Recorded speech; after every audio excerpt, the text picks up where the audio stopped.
time. From the mods to the maps, from the brands to the tools. If it's FS talk, you know they breaking all the rules. We talk giants, we talk gears, we talk that horsepower. Late night mod drops, we got that creative power. From interviews with legends to spotlighting the new, we bring that FS fire straight from the crew to two. Living life behind the wheel with a digital twist. Ain't no button we don't press, no trend we ever miss. Updates, leaks, and future plans. We got the inside scoop, no chance for scams.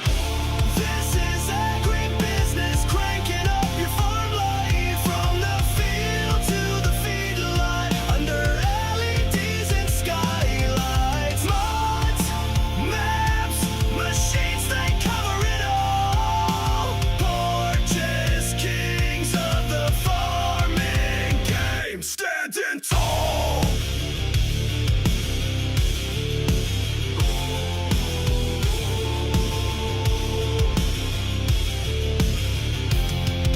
It's more than a game, it's a way of thinking. Talking shop while that diesel's drinking. From tractors to combines, dirt roads to drones, they build empires from screens and microphones. With every guest that drops in for a chat, you get the real talk, no filters, just facts. A spotlight on the builders and players who grind. They got love for the fans and the farm in mind. This is AgriBusiness, cranking up your farm life. From the field to the feedlot, under LEDs and skylights. Mods, maps, machines, they cover it all. Porches, kings of the farming game, standing tall. So plug in the pod and hit that sub. Roll out in style with your farming club. No fluff, just dirt, diesel, and truth. Straight from the FS underground on coast. AgriBusiness, rocking every ride with BDD, LT side by side. Whether you plow, seed, harvest, or buy, this is the voice of the farm life.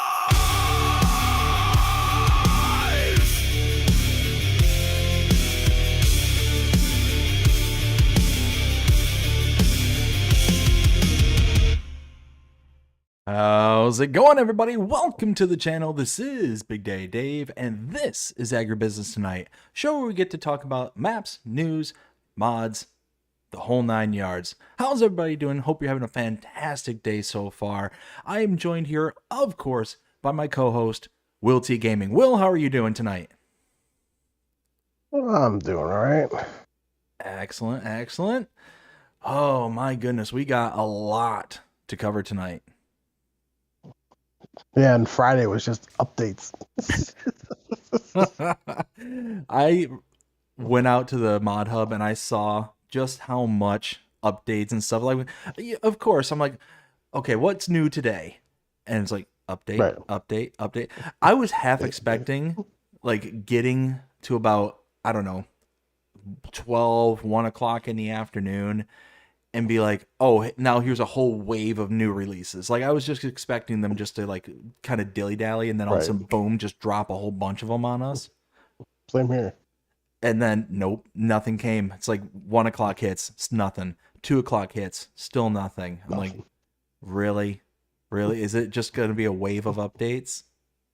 Okay. Well, they did that before on a Saturday. Remember? There was like 68 updates.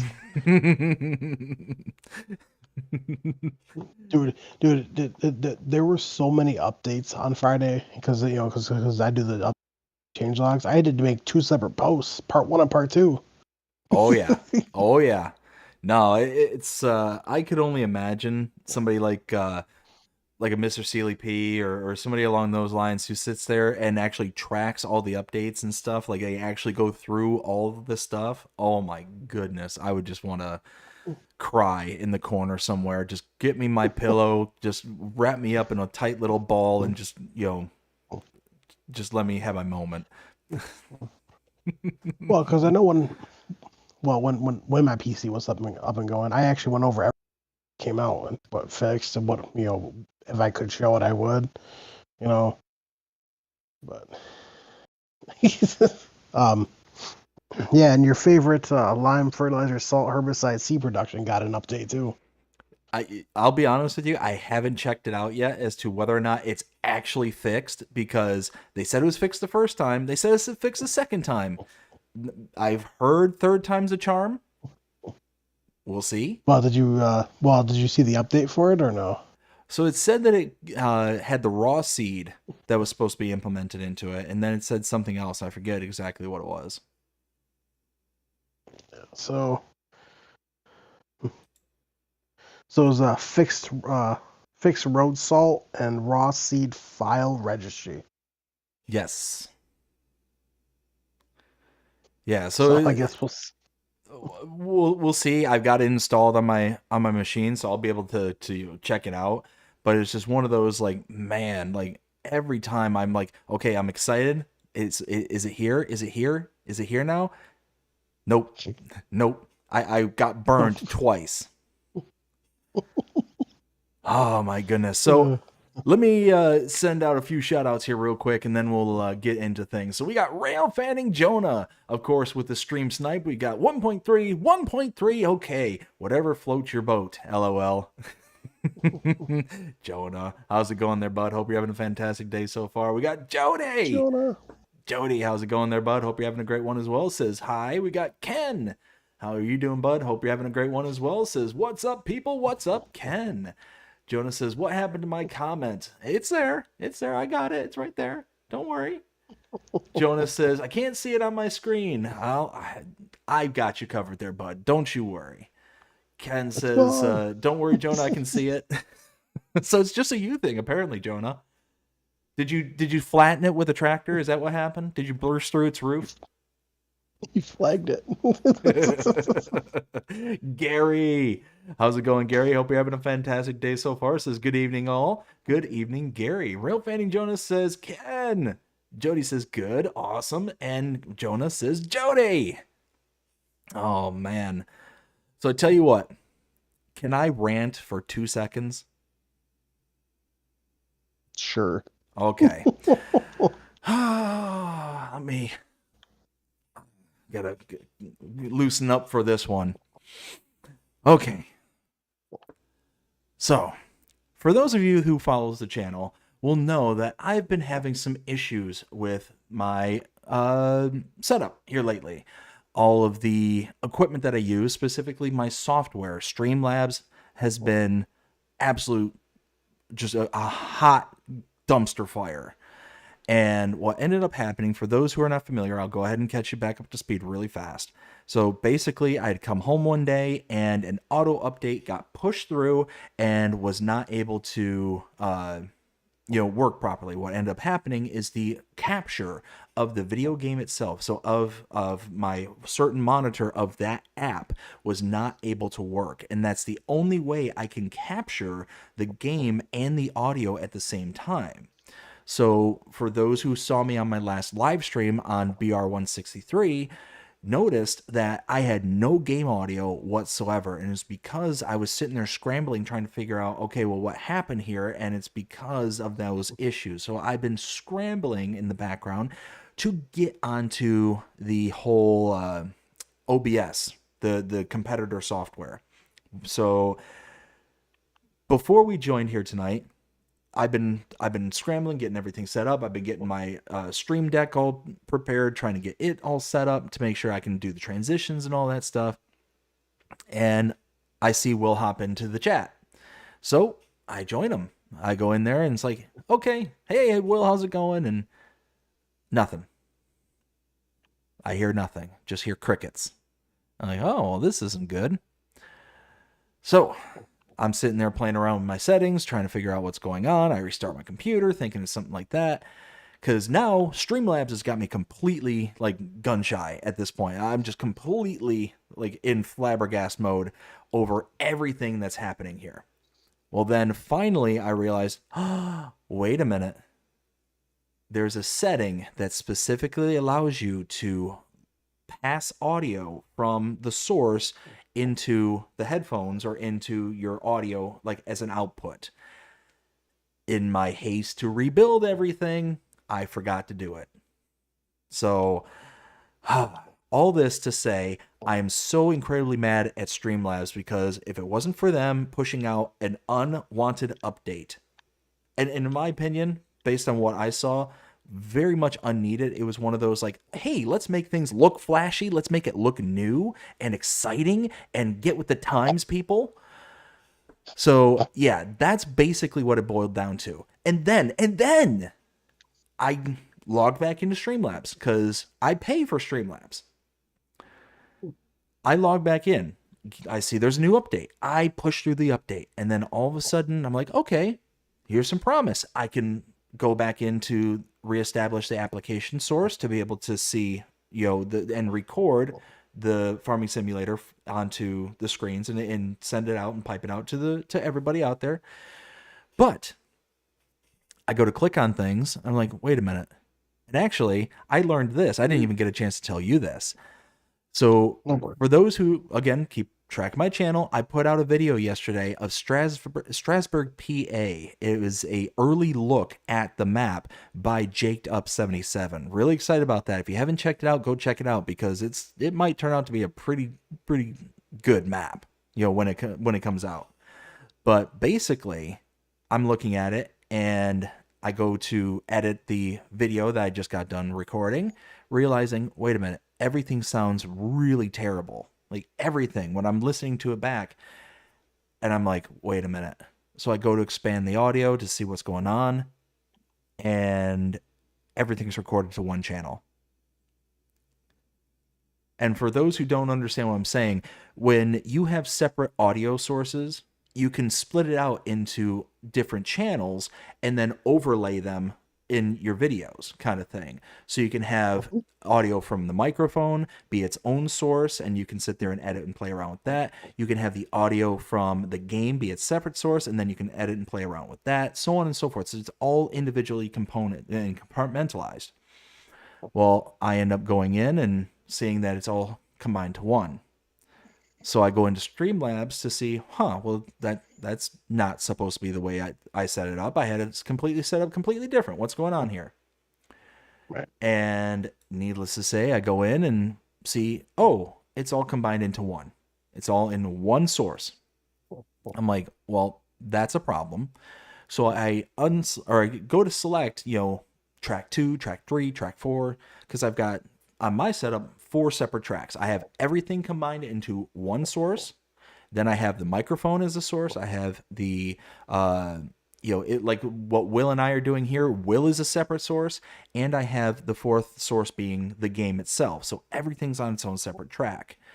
And I go to click on 2, it just switches to 2. Like, that's weird. Go to click 3, it just switches to 3. But it doesn't actually give me the option to have 3 separate sources or 4 separate sources. It's just giving me track 2 or track 3 or track 4. So Streamlabs, get your crap together. You broke it. Fix it. Rant over. And cut. I tell you what, I'm so mad at Streamlabs. And I literally just a few weeks ago, I paid for the subscription for it, for the year subscription to be able to get all the premium features and all that stuff. And for some reason, it just nope, not gonna work for you. They're gonna push out an update that breaks everything, and then they push out a new update, breaks everything else. Now the next update is going to break something else, and then something else, and it's going to be a perpetual cycle. This is what. So okay, I said the rant was over. I guess I lied. I deal with this. I work in. I work as a data analytics writer. So I write reports. I do like a bunch of number crunching, the whole 9 yards. And what ends up happening is this is a very common occurrence in the field of IT, is that some IT department would be like, oh yeah, this is great, works wonderful. All right, push out the update. And then everything breaks. Not just a little bit, but a lot of it. I can't tell you. And it's not like I work for some rinky-dink company, like where this would be expected or something like that. No, I'm talking, I work for a big company. Big company. And I can't tell you the number of times I come into the office and then all of a sudden I try to log into something and it's like, oh, IT pushed out an update. You can't get into there. Are you serious? So I can't work. I can't do my job today. Right. And it's not like I can just be like, oh, to my boss, it's like, well, I can't get into it. It's nothing I can do. They're like, okay, well, you still got to figure out a way to do it. It's like, well, okay, well, why am I going to do triple the work? So, okay, now rant's over.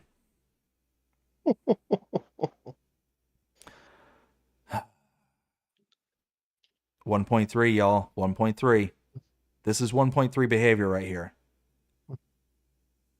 Well, shall we get on with the mods? I don't know. Does it? I think people came here to hear me rant tonight. That's what I think is up with things. You think? Now,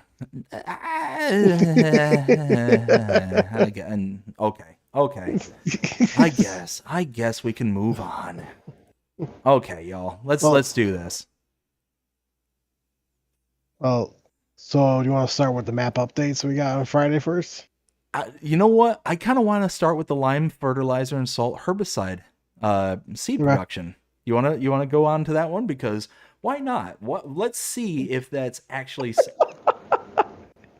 And you know what? I'm dumb. I am so dumb.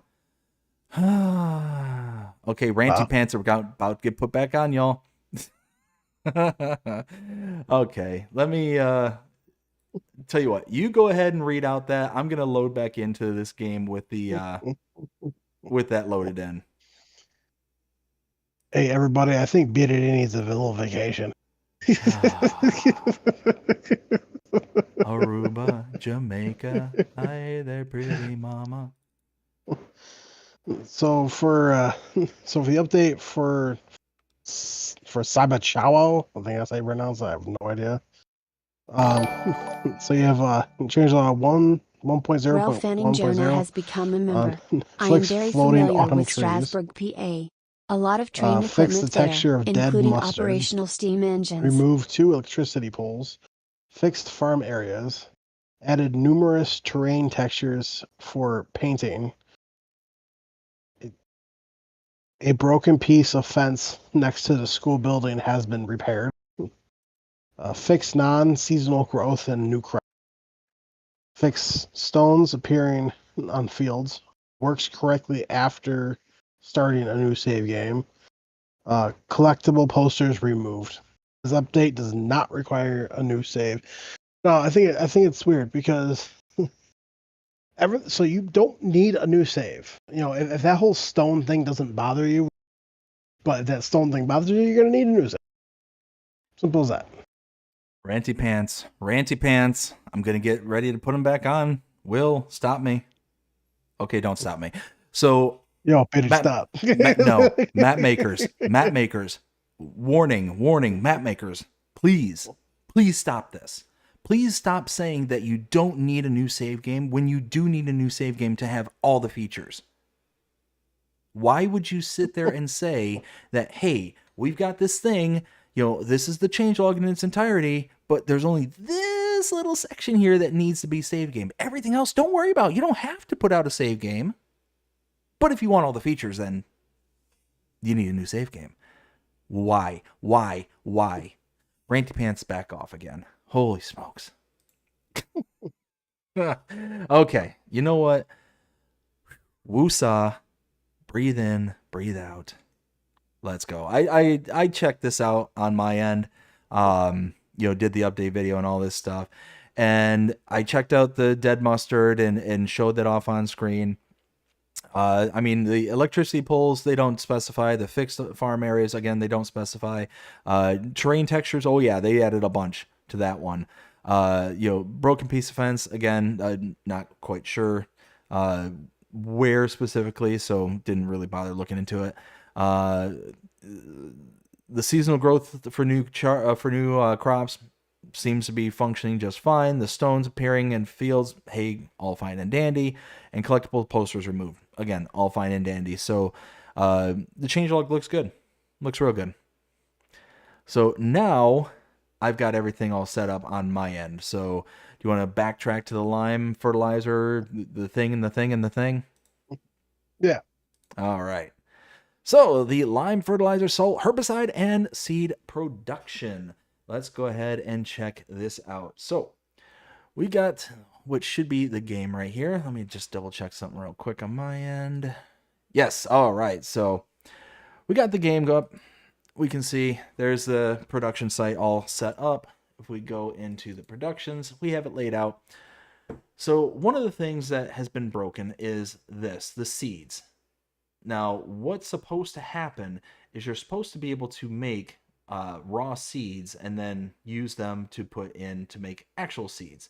But again, what did I tell you there, Will? What did I tell you? Third time was a charm. It's still freaking broken.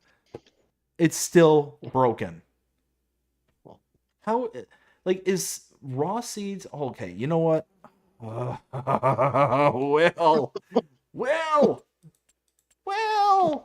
why? I think BDD is having a bad day today. I think The thing is, I'm really not. I'm really not. So here's the thing. If we come over to the building, you can see right here, right? This is all the things this is supposed to be able to do.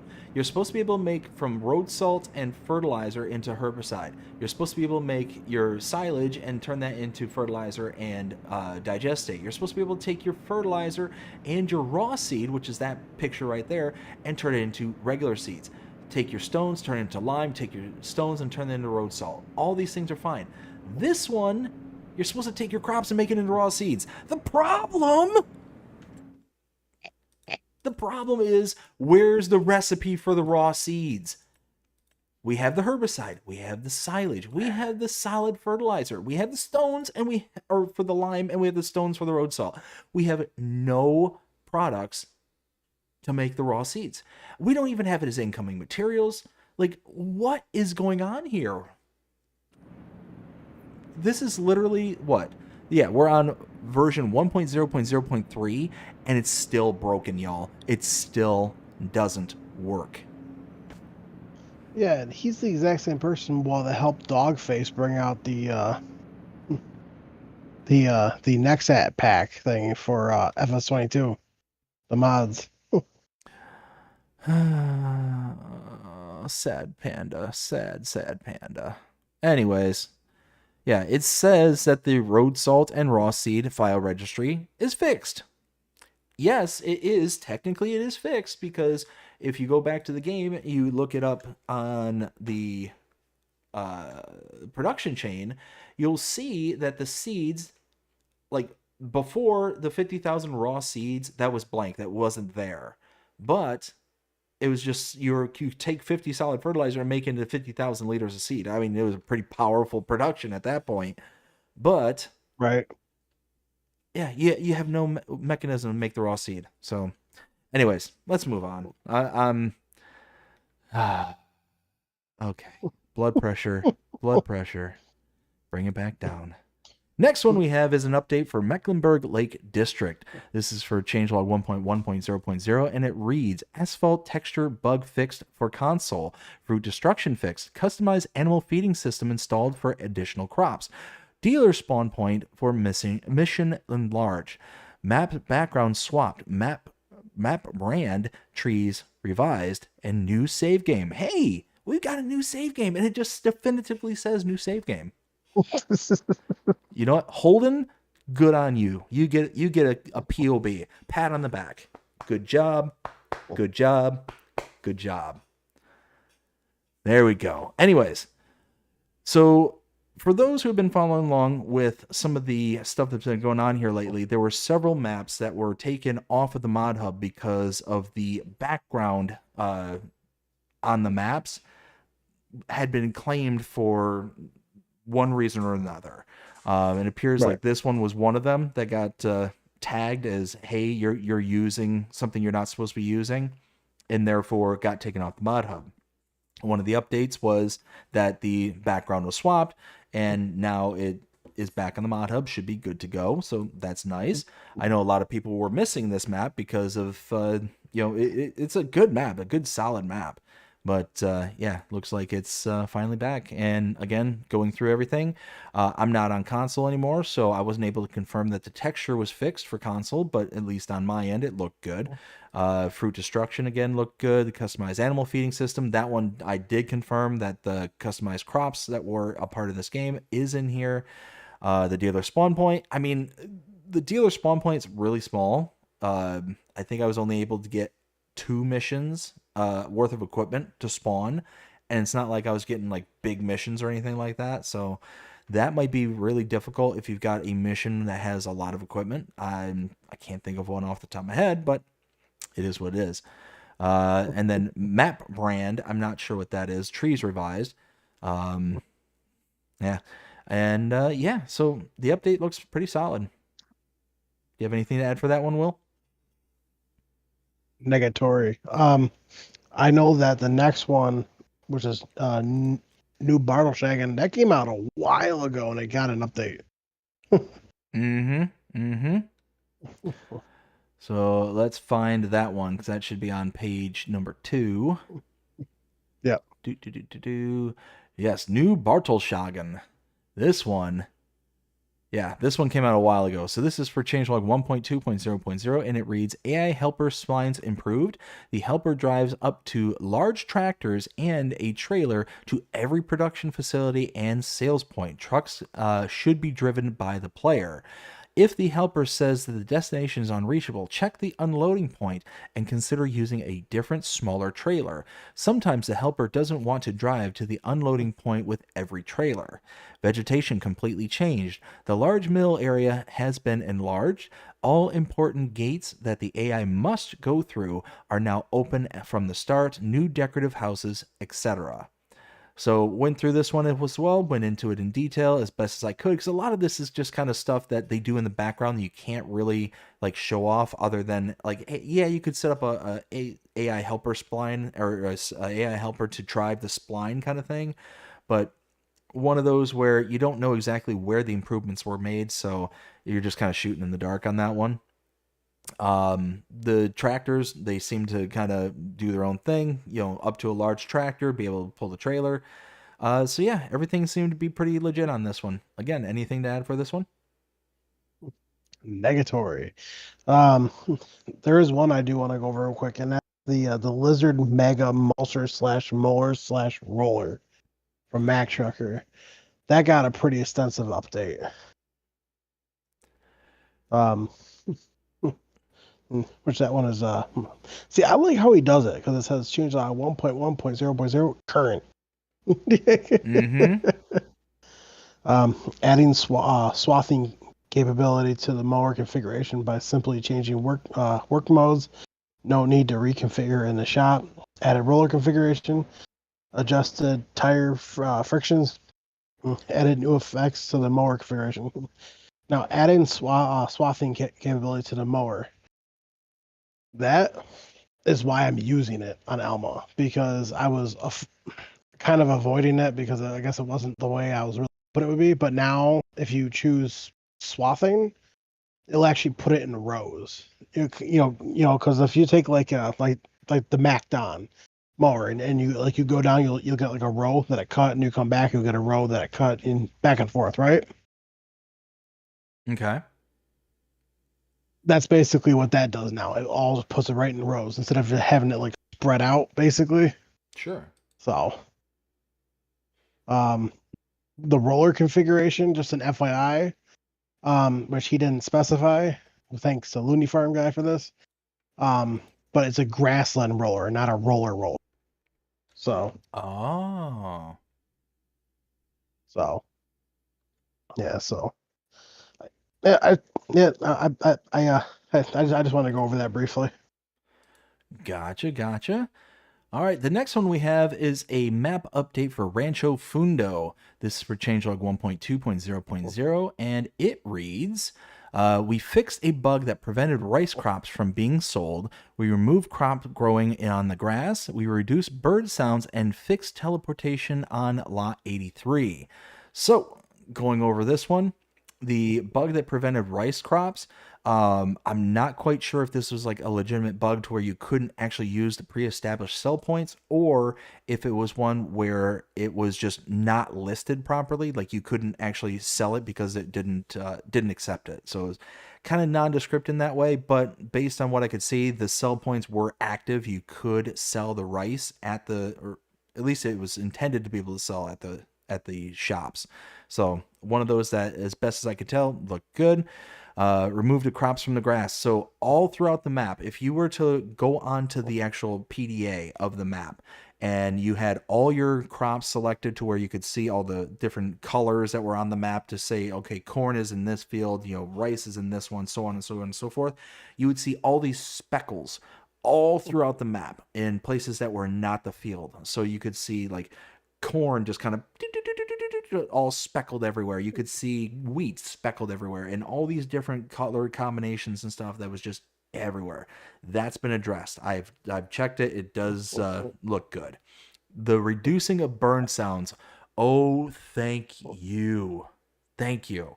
So the reason I say that is I have been, if I get like 5 minutes to do something other than creating content and all that, I had a game going on Rancho Fundo. And yeah, the bird sounds were insanely loud, extremely intrusive. Them being reduced is like ear saving.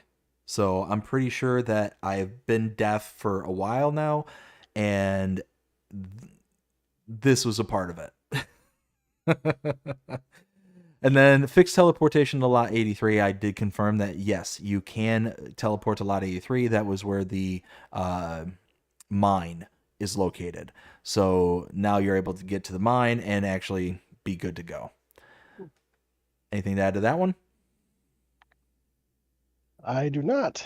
There is another one which this is a flag on pole by ICUS. This is changelog 1.0.0.1, but council ready, so technically this is a new mod for all platforms. Very nice. Yeah, this is one that I've had on my PC, and yeah, I like this. I like being able to slap up a flag, every once in a while to kind of, distinguish whether, it's like a country's flag or a dealership or something along those lines, because you can see all the different kind of styles of flags I got in here. You got the American flag, Canadian, Brazilian. I believe that's Australian.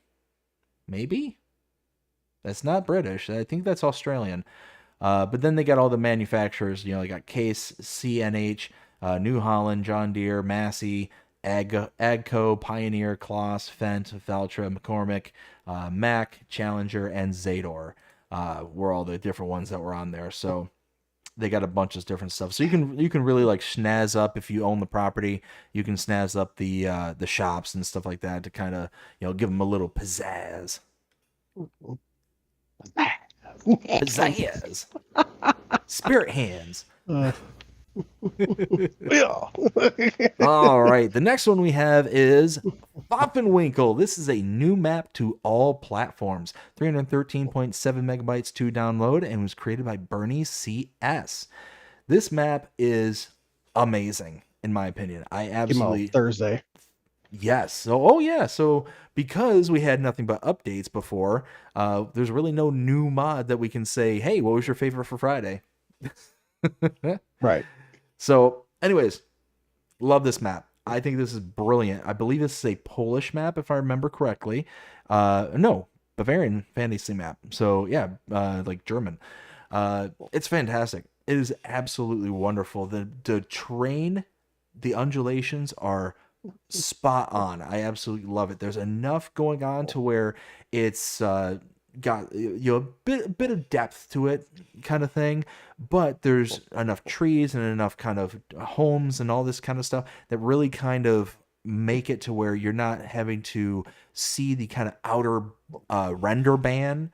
So one thing that I kind of take into account with my tours and with my my kind of gaming style is I don't necessarily want to always be reminded that, hey, you've got this ring around you that's like how much you can render kind of thing. And this is something I had ever Right. since being on console. Now that I'm on PC Mac, that's something that can be adjusted, but it's one of those like just kind of the way that my brain has been wired because I've been such a console player for so many years now. Seeing that kind of outer ring is something that I paid attention to. So I'd always kind of have this kind of depth of field that I'd look into. But because this map has houses, it's got trees, it's got hills, it's got, all this different stuff that kind of block out your vision kind of thing and keep you kind of hemmed in almost. Not in the sense of like it's tight and compact and all that stuff. There are areas that are like that, but it's one of those to where there's just enough detail going on to where you're either not going to notice that ban or you're not going to be able to see it kind of thing. So that's kind of an important thing for me. And then on top of it, it just feels legit. It feels really like really nice, highly detailed. You can see this picture of the shop here. This is the shop. It's a Fendt dealer, and it's got all these different tractors that are just kind of like laid out right in there. It's got a telehandler up front. It just looks really good. I gave this a 5 out of 5. What do you have to say about it, Will? Well, the map looks absolutely fantastic. I absolutely loved it. I did watch your map tour on it, and I was like, "This is a really nice map." I'm like, this is something I might be willing to work with. But there is one thing that I do not like about it. Let's hear it. Why would you release separate mod packs on the mod hub for everyone to have, which is not a wrong, but then have those as required mods? Yes. Yeah, I mean, it's one of those where I can see it, I can understand it from one perspective, and I can like not understand it from another perspective, if that makes sense. So essentially, it's one of those where I can see that Bernie CS is likely going to use a lot of these across other maps besides this one here. So it's one of those where having it as kind of a separate source, you get two kind of desired results. One, you have the ability to use this across multiple maps, including ones that you haven't developed as of yet. Then, from the kind of perspective of the player, you're able to then take these assets and then utilize them on a map that isn't by Bernie CS. So it's one of those where I can see why they would do it. It's annoying to a degree, but it's not. But it's understandable at the same time in my mind. Well, not to me, but okay. I mean, personally, to me, when a modder does that, it seems like they're trying to get downloads on all their stuff when they do that separately. I don't know. It's kind of like, towards me, and then it's the one that drew me away. On PC, it'd be something completely different because a lot of the mod packs that go with that map are high. Yeah. Like 101 megabytes, like 200 megabytes, I think, on one. Like, holy cow.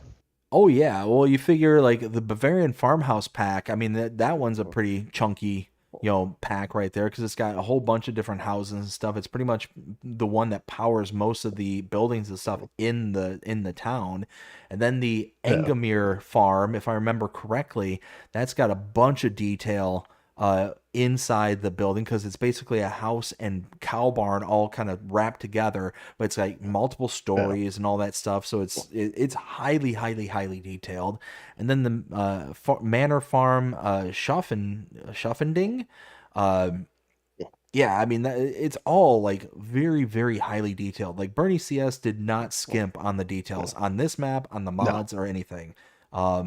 So yeah, it's one of those, like I said, it's a very good map, but I understand where you're coming from with it. I mean, other than that, beautiful map. Like, if I was on PC, I'd be like, yo, let's play. But on console, I just, unless if you really want to play on it, you're not going to install it. Yeah. No, I hear you. Well, the next one's going to make you happy because of what you just said. The next one is Hagenstead, making its triumphant return from the FS23, or I'm sorry, the FS13 days. I almost said the FS23 days. No, the FS13 days. This map is a European map by DH Modding, 427.84 megabytes to install. It does have a couple of required mods, such as the Hagenstead houses, the Hagenstead husbandries, the Hagenstead sheds, and the Hagenstead storages. Hagenstead. Whew. Anyways, I gave this one a 4 out of 5. I like this map, and my experience from it is limited because I've only started playing Farming Simulator back in FS19 days. So I didn't even touch this in 19. I did a tour and I kind of reviewed this back in FS22 days, and I obviously did the same here in the 25 days. So if I remember correctly, I think a different map maker created this last year. I think it was actually, wasn't it Puma 145 that made this one last year? It was Raleigh Christie. Was it Raleigh Christie that did the FS22 version? I'm pretty positive. Okay. So it was a different map maker who took on this one for the FS22 days. And I'll be honest with you, I love this version much better than the version from last year, or from last cycle's game. The reason being is I just feel like this one had far more details put into it rather than just the kind of one that we got from last year. And what I mean by that is, like you look at this picture here of the main farmhouse right at the very beginning, and it just is got tons of stuff. Now, yes, this being a kind of re-release from previous years, like a lot of this stuff is probably here, but it's just something about this version that just seemed far more detailed than what I remember from the 22 days. I don't know. I could be wrong. I could be blowing smoke, but this is one of those where I just kind of have that feeling. You know what I mean? No. What did you think of this one? It was a hard pass for me. Once again, you have a map that gets released. Cool. Got a map for all platforms. Cool. But once again, why would you release separate mods? Which there's nothing wrong with that. I think it's fantastic. But why would you make them required mods? I know DJ Goham went on a huge fit about this in his mod video. He actually said in his mod video that he didn't even want to tours because he was too upset. Really? I'm sorry, but if that doesn't like scream what's wrong with these people, I don't know what else will. Well, like I said, it's one of those where I kind of understand why making these as separate assets. I agree that these should just be a part of the map kind of thing. But what's going to happen too is that's going to drive up the size of the map itself. So it's one of those, the amount of space that you're using isn't changing. Like at all. You know, if you're using 427 megabytes for the map, plus let's say another 400 for all these required mods, I mean, instead of taking the 400 from required mods, you're just pushing it into making an 800 megabyte size map. So it doesn't save space. It doesn't take up, like, I don't know. It just, to me, it doesn't matter, I guess. I used to be on the side of the fence with you right there, but I got to thinking about it. It never, like, I don't know. I guess I kind of weaned away from that stance. So I don't know. No. See, I mean, if it was one mod, maybe two, okay, it is what it is. I can get over it. But if you have more than 4 required mods and it's by the exact same modder, like back in FS22, Grimlock RRC did this a lot with his mods. Like he put almost all of his mods in one map, and it's like I'm not installing this now just because of that, all because you want download. Yeah. So I don't know. It's like I just want to go back to FS19 where there were maps with no required mods. Everything was just on the map. The glory days. The good old days. All right. Moving on, we got the Pottinger Top Pack by Agrar Design Australia. 8.03 megabytes to install, and we've got basically a set of windrowers. I mean, looks pretty sharp to me. We got one here for $6,000 at 30 horsepower required and a 2.8 meter working width. And then we've got another one for $8,000, 35 horsepower required, 3.4 meter working width. So this is one of those single fan, windrowers that you can see here on screen. Looks good. I think it looks really sharp. Doesn't take a lot of file size. If we take a look at our kind of closest comparables here, windrowers, there you go. So probably going to be the closest one is the K brand GA4731, required horsepower 35 and a 4.7 meter working width. So as we can see here, let me bring in the game again. Let me just double check something and make sure that it's actually... Yep, okay, so it is capturing properly. Streamlabs has got me so worked up over, is things working, that now I've got to triple verify that everything's working. So anyways, you can see here $9,000 to buy and all the stats I just said before. So if we look here at the mod, the closest one is going to be that bigger one at $8,000. So you're already talking $1,000 saving for the mod and a working width of 3.4 rather than 4.7 for the K brand. So right now you're spending $1,000 less, but you're also getting more than a meter off.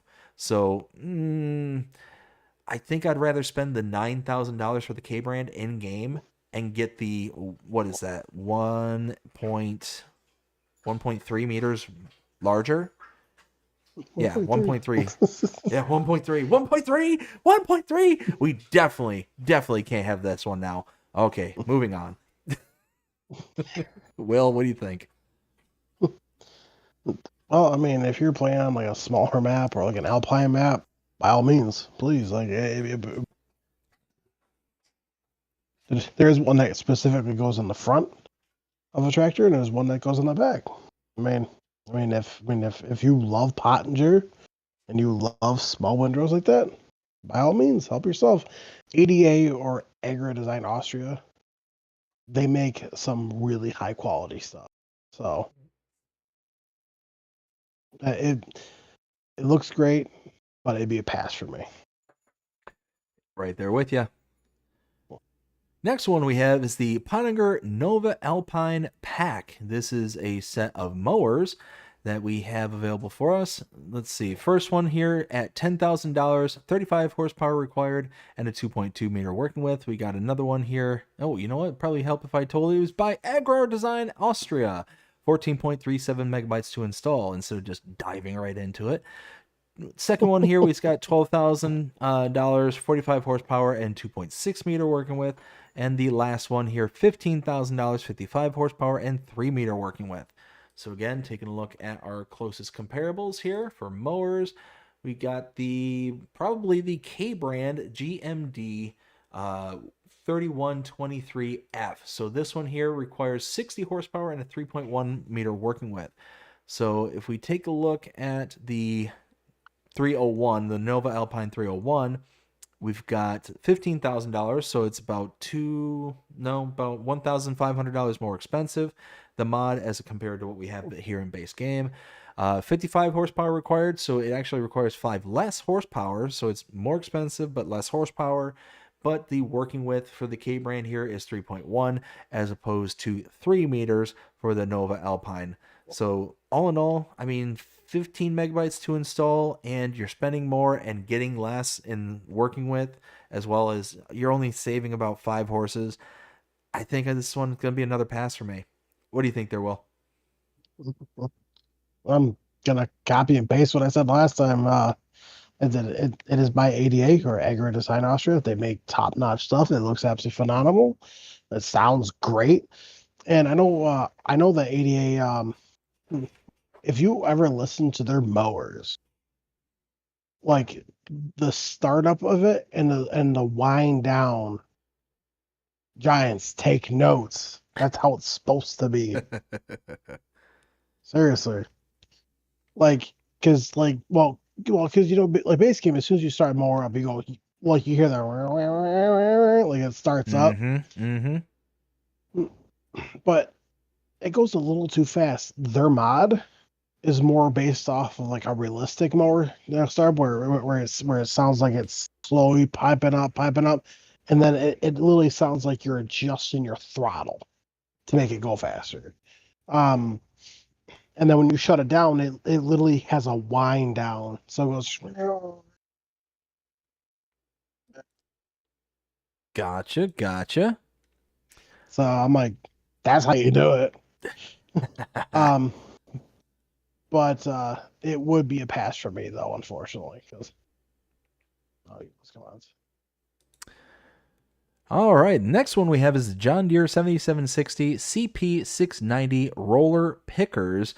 This is a cotton, it says specialty crops cotton transport by Jolly Farms Modding, 11.75 megabytes to install. And best as I can tell, we got a starting price of $312,000 for the 7760 and a starting price of $552,000 for the CP690. Now, let's see. I didn't actually do my research as to what this was, but I did see all the bright, shiny colors. So is that kind of all this one does, or does this one add a bit more flair and stuff to it? So you can actually adjust like the color that you want, like in the shop, for like your cotton bales. But unlike base game, it doesn't matter what color you have. You can act like the wrap is transparent, so you can actually see the cotton bale.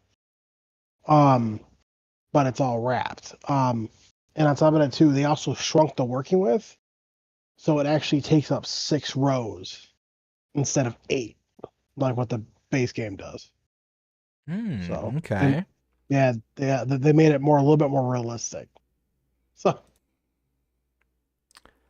okay, I gotcha. So what is the? So you got the 7760 and the CP690. What's the? I know the CP690 is the harvester. What's the 7760? they're different engine horsepowers, which it doesn't state it, but when you customize it, it does state it, which is weird.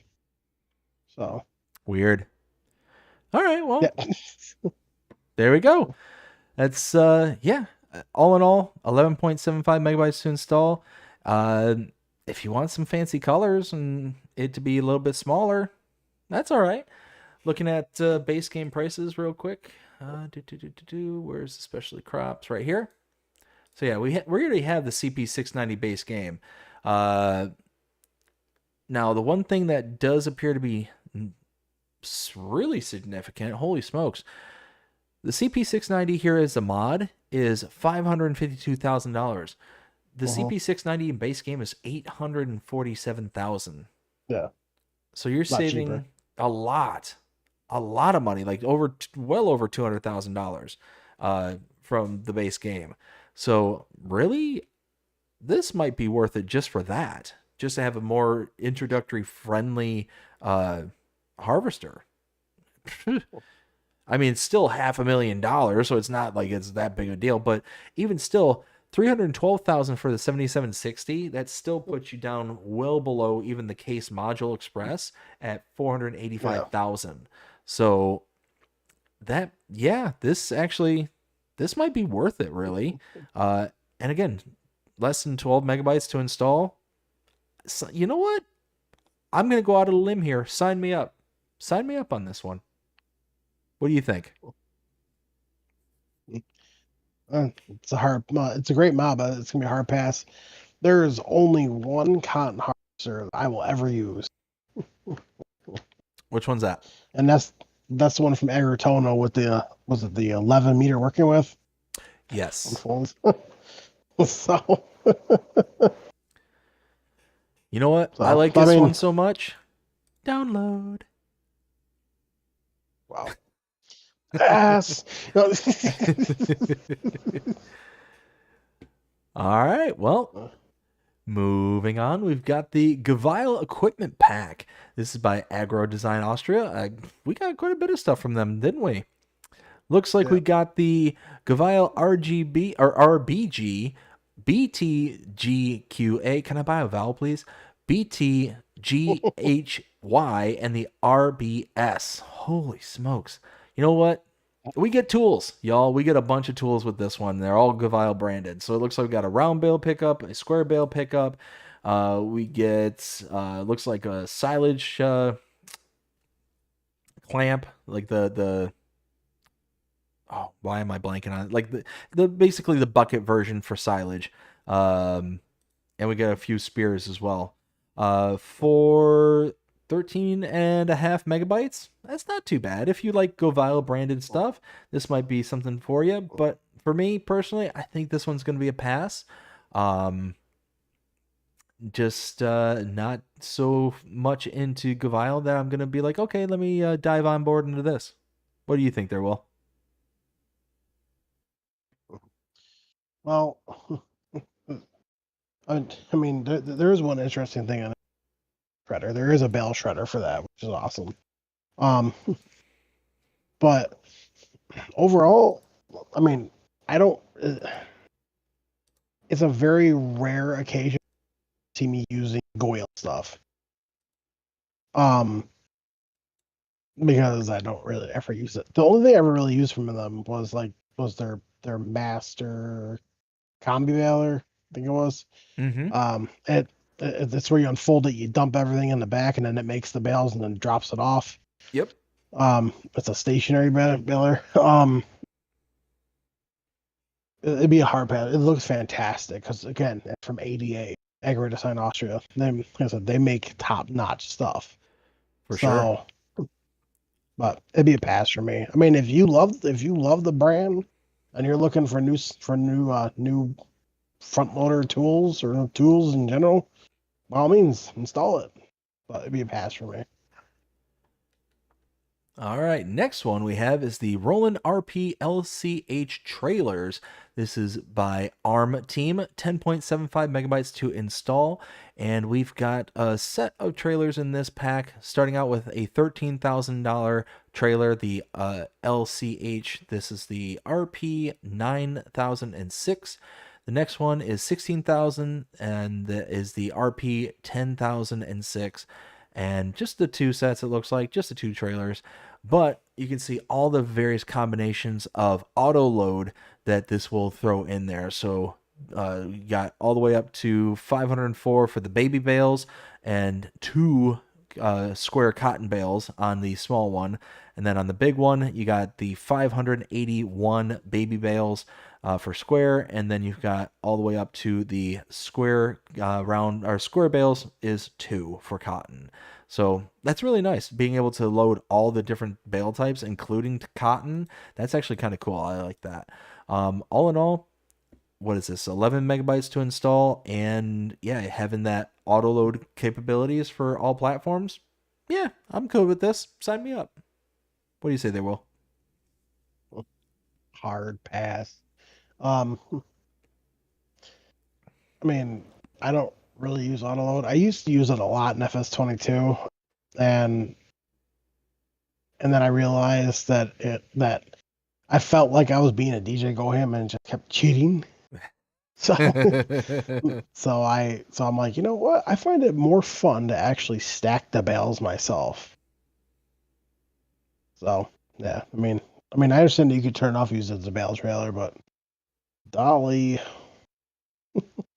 Yeah, it is a dolly trailer, so yeah. Maybe a pass for me though. Gotcha. All right, and that's the end of that page. So let's catch up with the chat there just real quick here. So let's go here. Let's bring this back up. Alrighty, so looks like I left off with Samuel. Samuel, how you doing? Hope you're having a fantastic day so far. It says, hey, BDD. Hey, Samuel. We got Ken says, I bought all the wheat fields near the starting farm on Alma and got a combined harvest of wheat totaling 606,500 liters. Woo! Boy. Wow. That's a good amount. That is a good amount of wheat. Wow. 600,000 just in wheat. Samuel says, look for new mods and new maps at Farming Simulator 25. Gary says, IT has done that to my job also. Oh my goodness. Yeah, no. IT does it on every job. Drives me up a wall. Samuel says, breaking news, bad day, name BDD. No, not a bad day. I promise you, it's not a bad day. I just had to get a little ranty, just a little bit, just a skosh. But it's okay. We'll be fine. Ken says, LOL to Samuel. Taco, how's it going, Taco? Hope you're having a fantastic day. Says, good evening, chat. Good evening, Taco. We got Ken that says, hey there, Taco. Taco says, hey to Ken. We got Taco says, Vanquish 81 was the creator of Yes! Okay, Vanquish. Okay, thank you, Taco. I completely spaced on it. I thought it was Puma for a second there, but no, you're right. It was Vanquish. Yeah, I just felt like I was right. Well, because did you say it was? I thought you said it was Rally Christie won, but Vanquish and Rally Christie are all part of VSR mod. Ooh. Okay. So technically, I was right.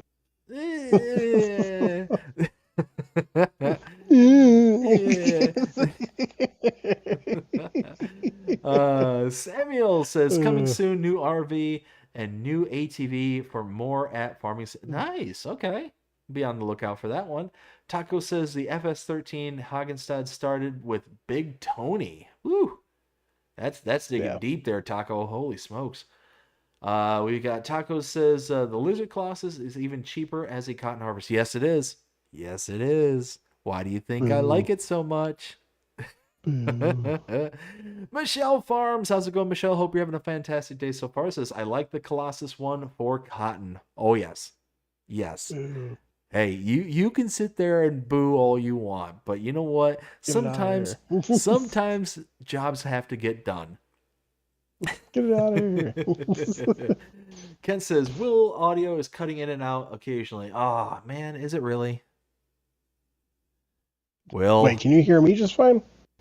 I've been able to hear you, but I might have not have caught it cutting in and out. So it might have been cutting in and out, and I might have been looking at something. But because I can hear myself on my stream just. Oh, so. Yep. Nope. There it is. Yep. It's definitely cutting in and out. Which, I mean, makes sense. It's one of those where your audio's being piped to me, and it must be the outgoing, like, from you to me kind of thing that's cutting in and out. Must be. See, Michelle Farm says, at least it looks realistic. 100% Michelle. I'll give you that one. And you know what, Will? I think you got to give that one to her, too. Just saying. Let's see. I'm going to make a shirt. Well, so, like how DJ Go Ham has that Get Out of Here, Bird. Get out of here, birds. Yes, I'm aware. For me, I'm going to make a shirt that says, Get out of here, unrealistic mod.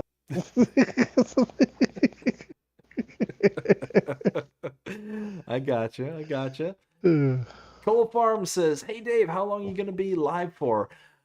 We're going to be on for a bit. We're going to be on for a while, I think. Let's see. Taco says to at Michelle Farms, not if you use a 50-meter working with. But you can't tell that it's a 50-meter working with until you start working. So that's something. And wow, how did I completely miss out on this? Rail Fanning Jonah with a 17-month membership comment says, I am very familiar with Strasbourg, PA. A lot of crane equipment there, including operational steam engines. Ooh, nice. I don't know how I missed that one. But again, Jonah, thank you so much for this 17 months of being a member here on the channel. I greatly appreciate it there, bud. Let's see. Cole says, hey, Dave, I got a few friends who want to say hello. All right. Well, sign them up. Have them come on over. I'd love to meet them. All right, so I'm all caught up with the chat here, so let's go ahead and kick it back over to this screen and get ready to work. All right, so next one we have is the Cokerling Jockey 600. This is a seeder by ARM team or ARM team, 9.8 megabytes to install. We got a price point of $44,000, 160 horsepower required, 6 meter working width, and a capacity of 2,800 liters. This, I'm pretty sure, is a pretty good mod. I just gonna go on a limb there. Taking a look at our closest comparables here under seeders, we're going to look for a 6 meter working width. Looks like we're going to have, no, not that one. Here we go. The K-Brand S Pro 6000 RC, $125,000. And even if we kind of look at these, we got the Bednar Omega, that's also 6 meter, and we got the K-Brand HR 6040, which is, you know, the rear of the connectable it's got like the power harrow and seating all in one kind of unit. But all of these, 90,000 for the K brand, the Bednar is 116,000, and the other K brand S Pro is 125,000. This being $44,000, even on the cheap end, you're saving almost $30,000, like $40,000. No, yeah, more, like $44,000. Yeah, a lot. You're saving a lot, everybody. It's late. Math is not mathing. So $44,000. That's quite a big chunk of money right there. Yeah, I mean, if you're looking at the K-Brand S Pro here, let's focus in on this one. This one, you're saving well and above $80,000 right off the rip. You're getting the same working with, and you're only needing 160 horsepower, as you can see here, as opposed to 270 horsepower. So you're getting the same working with. You're cutting your horsepower requirements by a ton. And the only thing you're really missing out on is the capacity. 5,500 liters for the K-Brand as opposed to 2,800 for the Cokerling. All in all, at 10 megabytes, that's going to be worth a download. I think that's going to be worth it. What do you think there, Will? I mean, it definitely looks like a good seeder. Don't get me wrong. I mean, I've never really used the Cokerling stuff, so I couldn't tell you. I mean, it looks really good. So I mean, if you like it, I mean, it's there. I'm glad it's back from 22. But it'd be a pass for me though.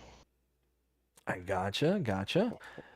Next one we have is the John Deere tillage disc, the 2660 VT 33 foot. This is a cultivator by LR Modding, 56.74 megabytes to install. Whoo boy. $177,797 to purchase, 355 horsepower required, and a working width of 10.3 meters. Taking a look at our closest comparables that we have for a cultivator. Oh no, I'm sorry, disc harrow. 10.3 meters is what I said? Yes, I did. We're talking gonna be an in-between Z between the Pottinger Terra Seam or Terra Disc, I should say, 1001 or 10,001 T and the Farmat Softer 11 PS. Both of these are about 90 to 95,000 compared to the $177,000 for this one. So right off the bat, you're spending a ton more money, like almost $80,000 more for the mod here. And then you take a look at the working widths here. You can see the Pottinger is 10 meters, the Farmat is 10.5. So it's literally, 2 meters or 0.2 meters smaller and 2.2 meters bigger in both directions, and still almost 80 grand cheaper. So I think that by itself is enough to say absolutely not. But then you take a look at the megabyte size for this, 56, almost 57 megabytes to download this. It's a beyond hard pass. What do you think there, Will? I love it. You I would. You I would.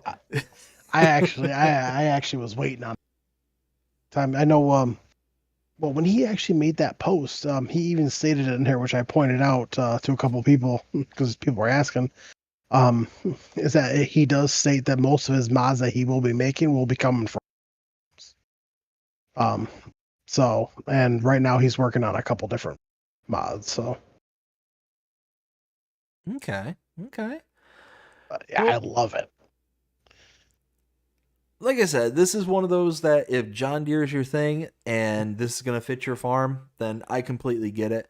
For me personally, the megabytes, way too much. The price, way too much. The horsepower requirement compared to the ones that we have here in base game. The Poniger requires 350 to where the Farmet requires 330. So both of them are smaller in horsepower requirement. They're almost as big. In both directions, and they're significantly cheaper. Significantly cheaper. So hard pass for me, like I mentioned before. So, but I can't blame you if you are a John Deere fan, like my co-host here. Yeah. All right. The next one we have is the Heston balers by ARM Team, 14.62 megabytes to install. And we have a combination of Massey Ferguson, New Holland, and Fendt square balers. So the first one is $90,500, 190 horsepower requirement, and a capacity of 6,500 liters. So basically, we get the various brandings for the Heston square balers. This is the oversized bales, aren't they? There, Will? Essen, yeah. Yeah. Those are the bigger barrels. So one of those where if you want the massive bales, now keep me honest here because these being custom bale widths, there's only going to be certain trailers and stuff that are going to kind of keep up with this, right? Yes, and since it was made by the ARM team, that previous bale trailer will pick up these bales. So Nice. Okay, so something to be in mind is that if you want an auto load, you can use the previous one we just discussed. So, looking at the price point of $90,500, looking at the wow, holy smokes. I mean, really just the price point alone is worth, grabbing this. 90,500 for the mod compared to even the cheapest big quote unquote square baler, the K brand, the SD 1290 ID, 164,000 for that one. So already you're going to be saving well over $60,000, almost $70,000 just off the cheapest one. Like you can get as high as 208,000 for the Krone, the big pack there. So yeah, one of those, the price all by itself is worth it. And then you look at the horsepower requirements, it's right in line with the small one here. 195 for the K brand. Does it get any? Oh, it does get a lot more. It gets a lot more. 275 for the Fendt and the Massey. So yeah, it's going to save you horsepower. It's going to save you money. It's going to make you bigger bales. So that's awesome. And it's only 15 megabytes. You know what? I'd grab this. I'd absolutely grab this. What do you think there, Will? I mean, it's not bad. I mean, if you want to make bigger bales than we have base game, by all means, grab it. Which I wouldn't blame you. It would be a pass for me. I mean, if I was on PC, I'd grab it. But, or say if my PC was up and running, I would grab it. But it'd be a hard pass for my console, though. All right, so next one we have is the Case Ecolo Till 2500 by the ARM team, 4.76 megabytes to install. This is a plow, $80,000 to buy, 300 horsepower is required, 8.5 meter working width. And yeah, this one, I like it. I like it a lot. But let's go ahead and check out our closest comparables under plows because, hey, it's not a chiselback. So Your favorite? It's not. So yes, I do like it. I do like it because it's not. Now it is one of the kind of toe behind. It's not one that will directly connect to. Oh no, wait, is it? Hold on. Yes, yes, it will. It will. It's a configurable. Yeah. Even better. Even better. I like it even more. All right. So taking a look at our comparables here at 8.5 meter working width. That's going to put us in, let's see. Oh, wow. Really, the closest one we have is the Kverneland PW112. Again, that is a chiselback, so it's not a like-for-like comparable, but close enough. 6 meters for the Kverneland, as opposed to 8.5 here for the case. So right off the bat, you're getting a bigger plow. $75,000 for the Kverneland, $80,000 for the case. So you're spending $5,000 more, but you're getting 2.5 meters bigger, and you're not having to deal with the chisel back. So all in all, I love it. 4.76 megabytes to install, so 5 megabytes to install this one. Sign me up all day, all night. What do you say there, Will?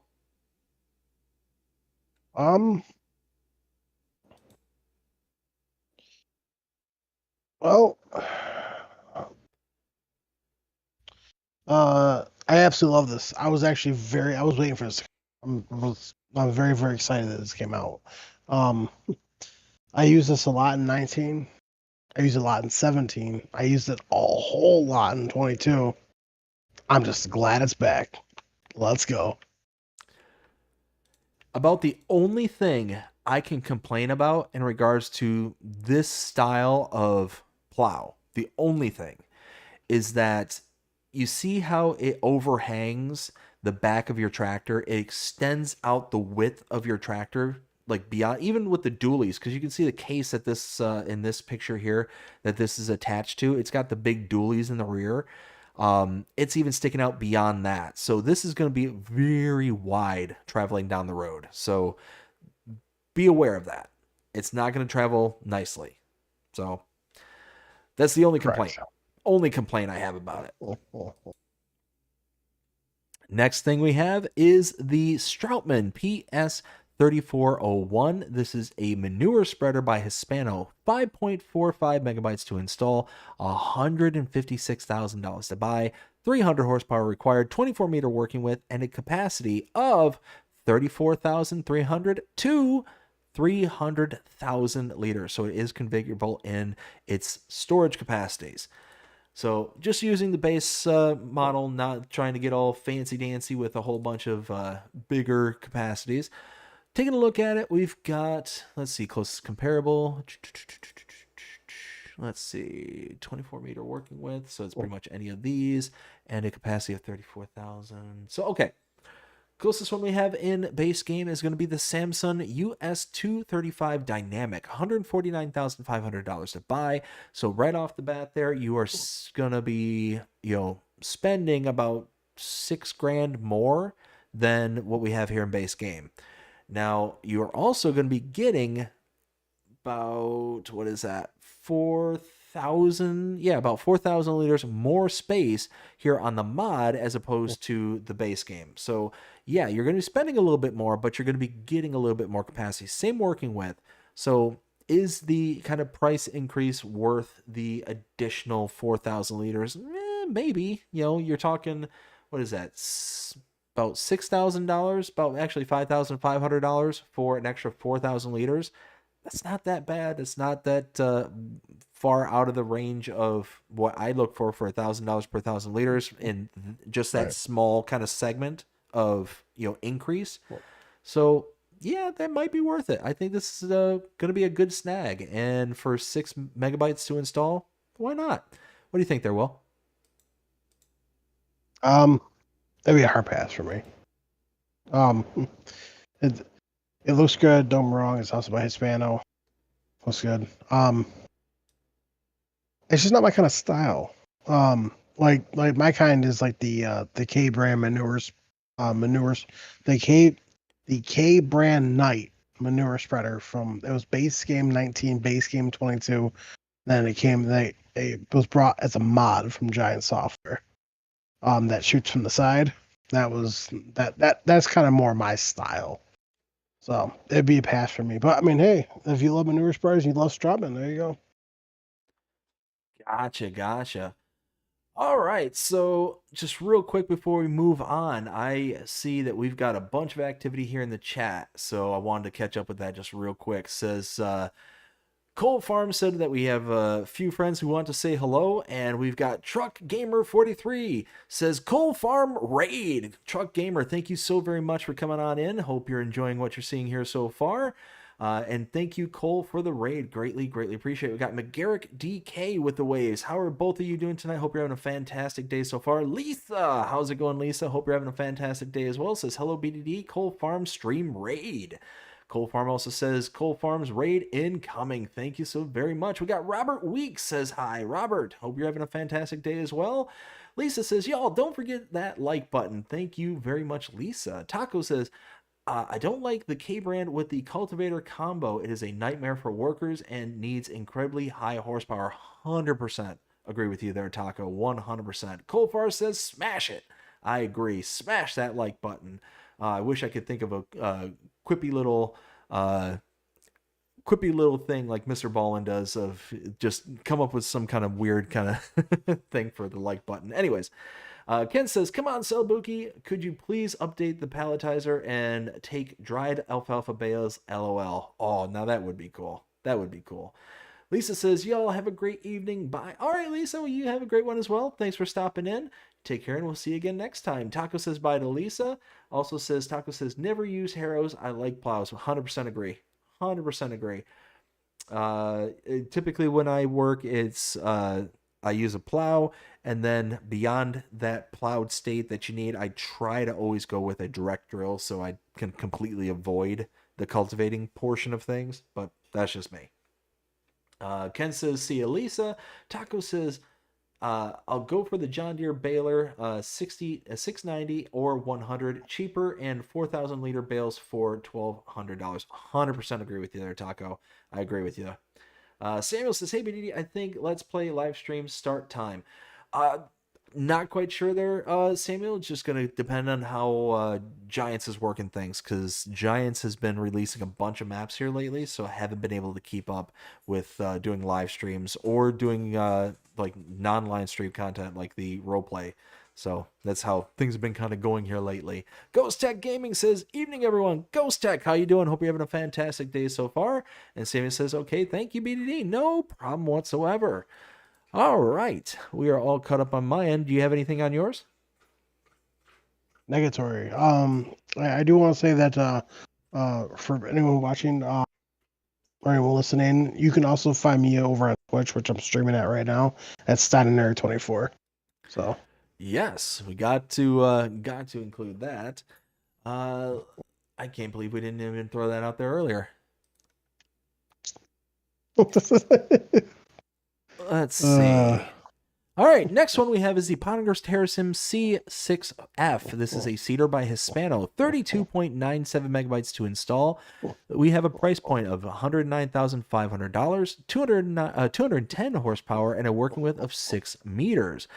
Capacity, actually quite a ranges here. So we got seeds, 1,600 / fertilizer, 2,400.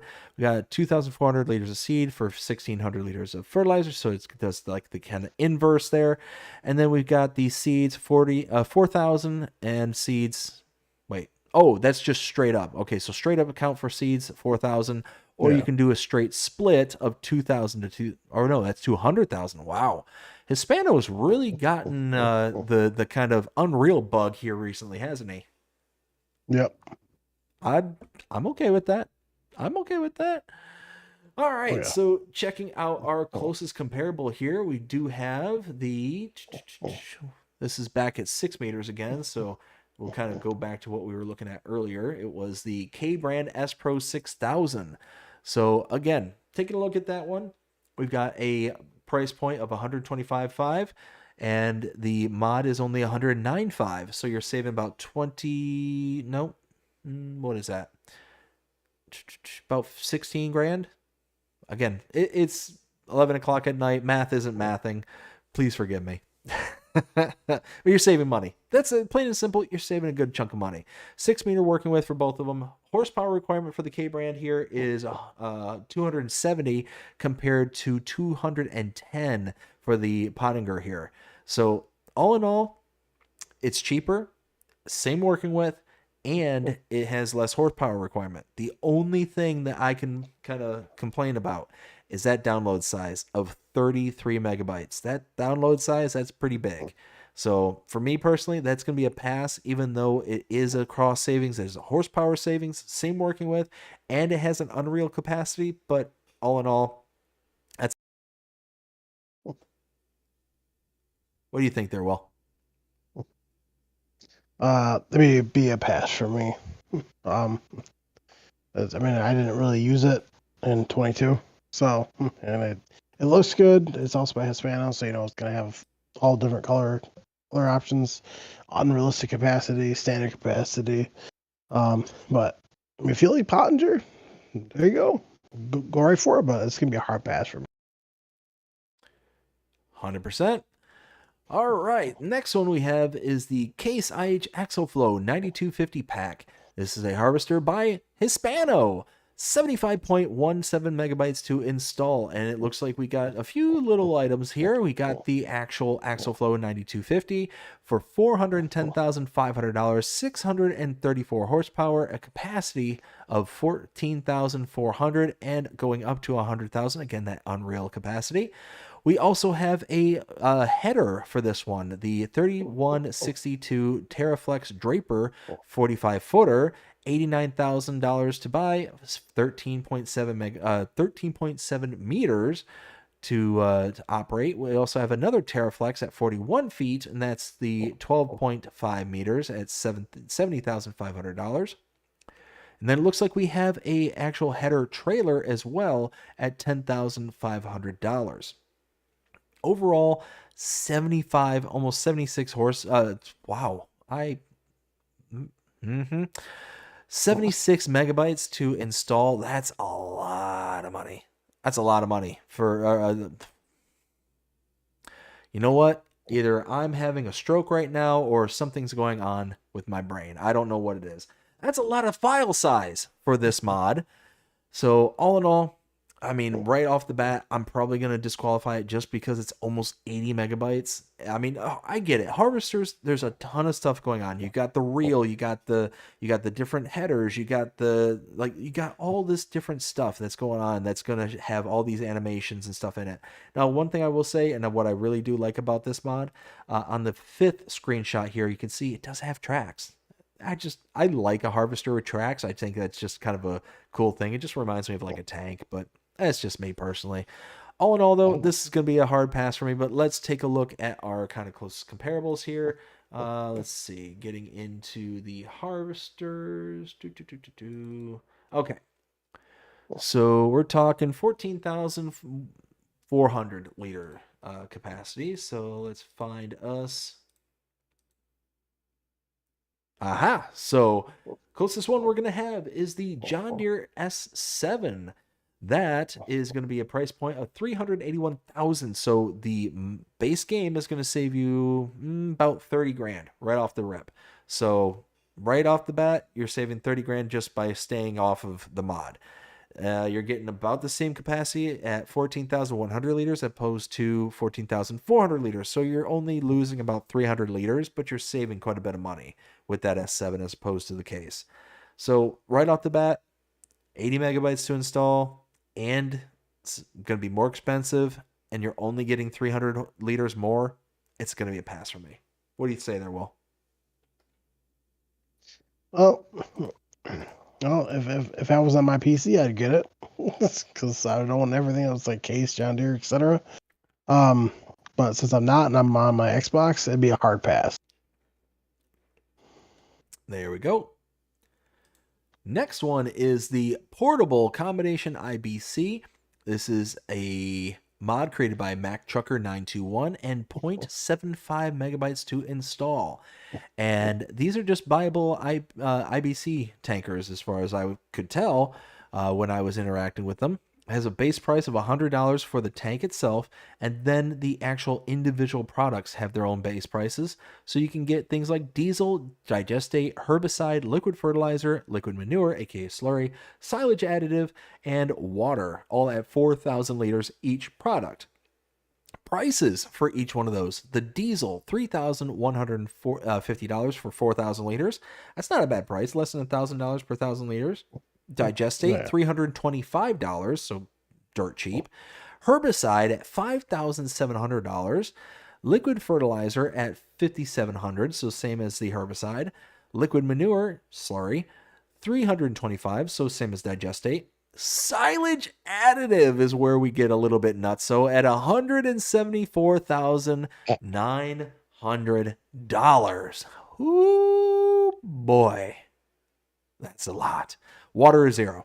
So free little water IBC if you are so interested. Now, based on what I could tell, it looks like you can, put these things around like your farms. Like based on this screenshot here, you set this up over by your watering point for your animals if you got a pasture, and I would imagine this kind of works similarly to like what 82 Studios did with their liftable global goods pallet. You fill it up and then you can just plop it right there in the trigger zone for things. I mean, that's kind of cool if you want to have a kind of pseudo automatic watering for your animals and not have to worry about it as long. But yeah, overall, I like it. For less than a megabyte, you get all this, and it seems like it's a lot cheaper than some of the other stuff that we get in base game. Taking a look at those really quickly, we get some of the consumables. So for solid fertilizer, and it's going to be the same thing with herbicide as well. No, it's not. So solid fertilizer, let's stick with that one first. No, liquid fertilizer. Ay. What is up with me tonight? Liquid fertilizer, we get a IBC of 2,000 liters at $3,200. So we're talking for doubling that price is going to be $6,400. So the mod here only costs $5,700. So you're already saving money by using this as opposed to the base game. That's right. Pretty good. You're talking, that's what? It's $700. Yeah, $700 cheaper than the base game. So that's pretty sweet. Yep. Then we're talking, you don't get digestate, you don't get a slurry from base game, so those are nice little additions. Fuel, I don't think you can buy fuel outside of like an actual gas station. So if I take a look, I am on Zelonka. If I take a look at the prices per 1,000 for diesel, 1,500 on Zelonka, and I believe I'm on medium difficulty. Let me just confirm that really fast. Yeah, normal difficulty. So price for diesel is $1,500 per 1,000 liters. This here is at 4,000 liters, so you're talking less than $1,000 per 1,000 liters. So that's a really big price savings just in the diesel. Herbicide, basically the same thing as the liquid fertilizer. That silage additive, holy smokes, that is nuts. Let's see. So a pallet of 60 liters for our silage additive is $2,990 for 60 liters. Math is not going to math for that one off the top. So all in all, if you're going to spend $174,000 for a thing of silage additive, good on you, number one.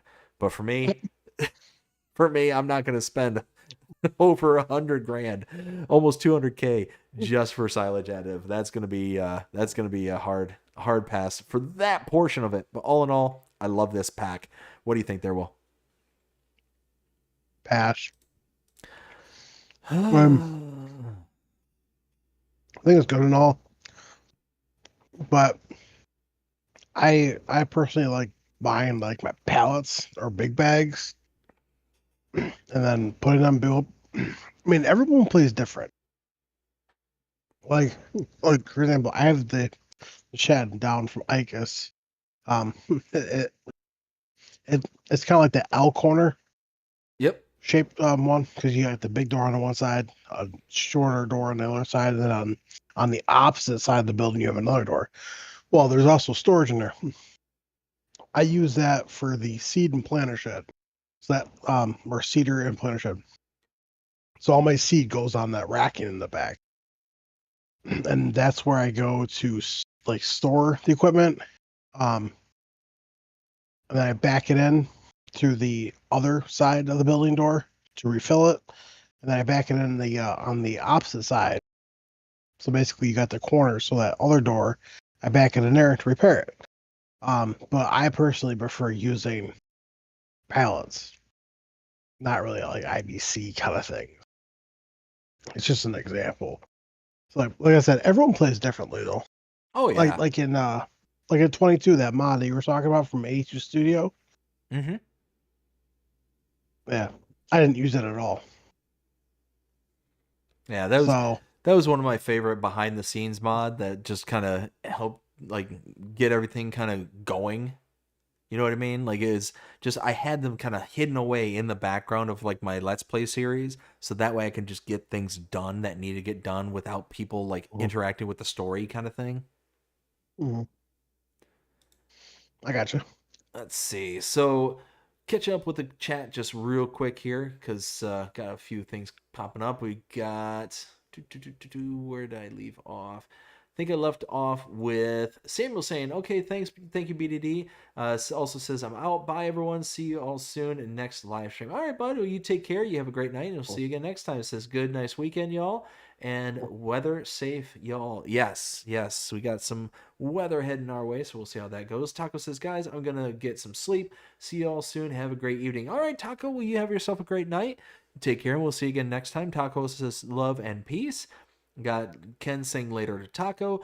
Ghost Tech Gaming says, "What are your thoughts on the transport contracts that are asking for certain products, but the pricing is so high for the contracts that they will pay you for?" So I know what you're talking about. It's specific for PC players, PC and Mac players, and essentially what it does is it will take a specific product, let's say wheat, and it'll say, "We want you to deliver X amount of wheat to X location and whatnot, and then we will pay you for the delivery of that product." I like it because it doesn't pay you for the wheat. So if it was like double dipping, and like if you were to like, okay, let me back up. Think of it like a normal harvesting contract, right? Where you are harvesting all the product from a field and then you go and deliver it. It doesn't pay you for that product until you complete the contract. Once you complete the contract, it then starts paying you out again. Well, it does pretty much the same exact thing for these transport contracts. So you have the product, you just so happen to have it, and then you can go and deliver it and get paid for it. And it's at a slight premium. It's not anything that's like ridiculous. It's based on what I could tell from when I was kind of playing on it. But I do enjoy it. I think it's kind of cool that it just kind of adds a layer deeper of like, okay, well, there's a delivery contract or there's a this. Like it's basically the harvesting with less steps is essentially what it is. So that's kind of my 2 cents. What do you think there, Will? About what? About the transport contracts that are on PC Mac. Are you familiar with those? I am.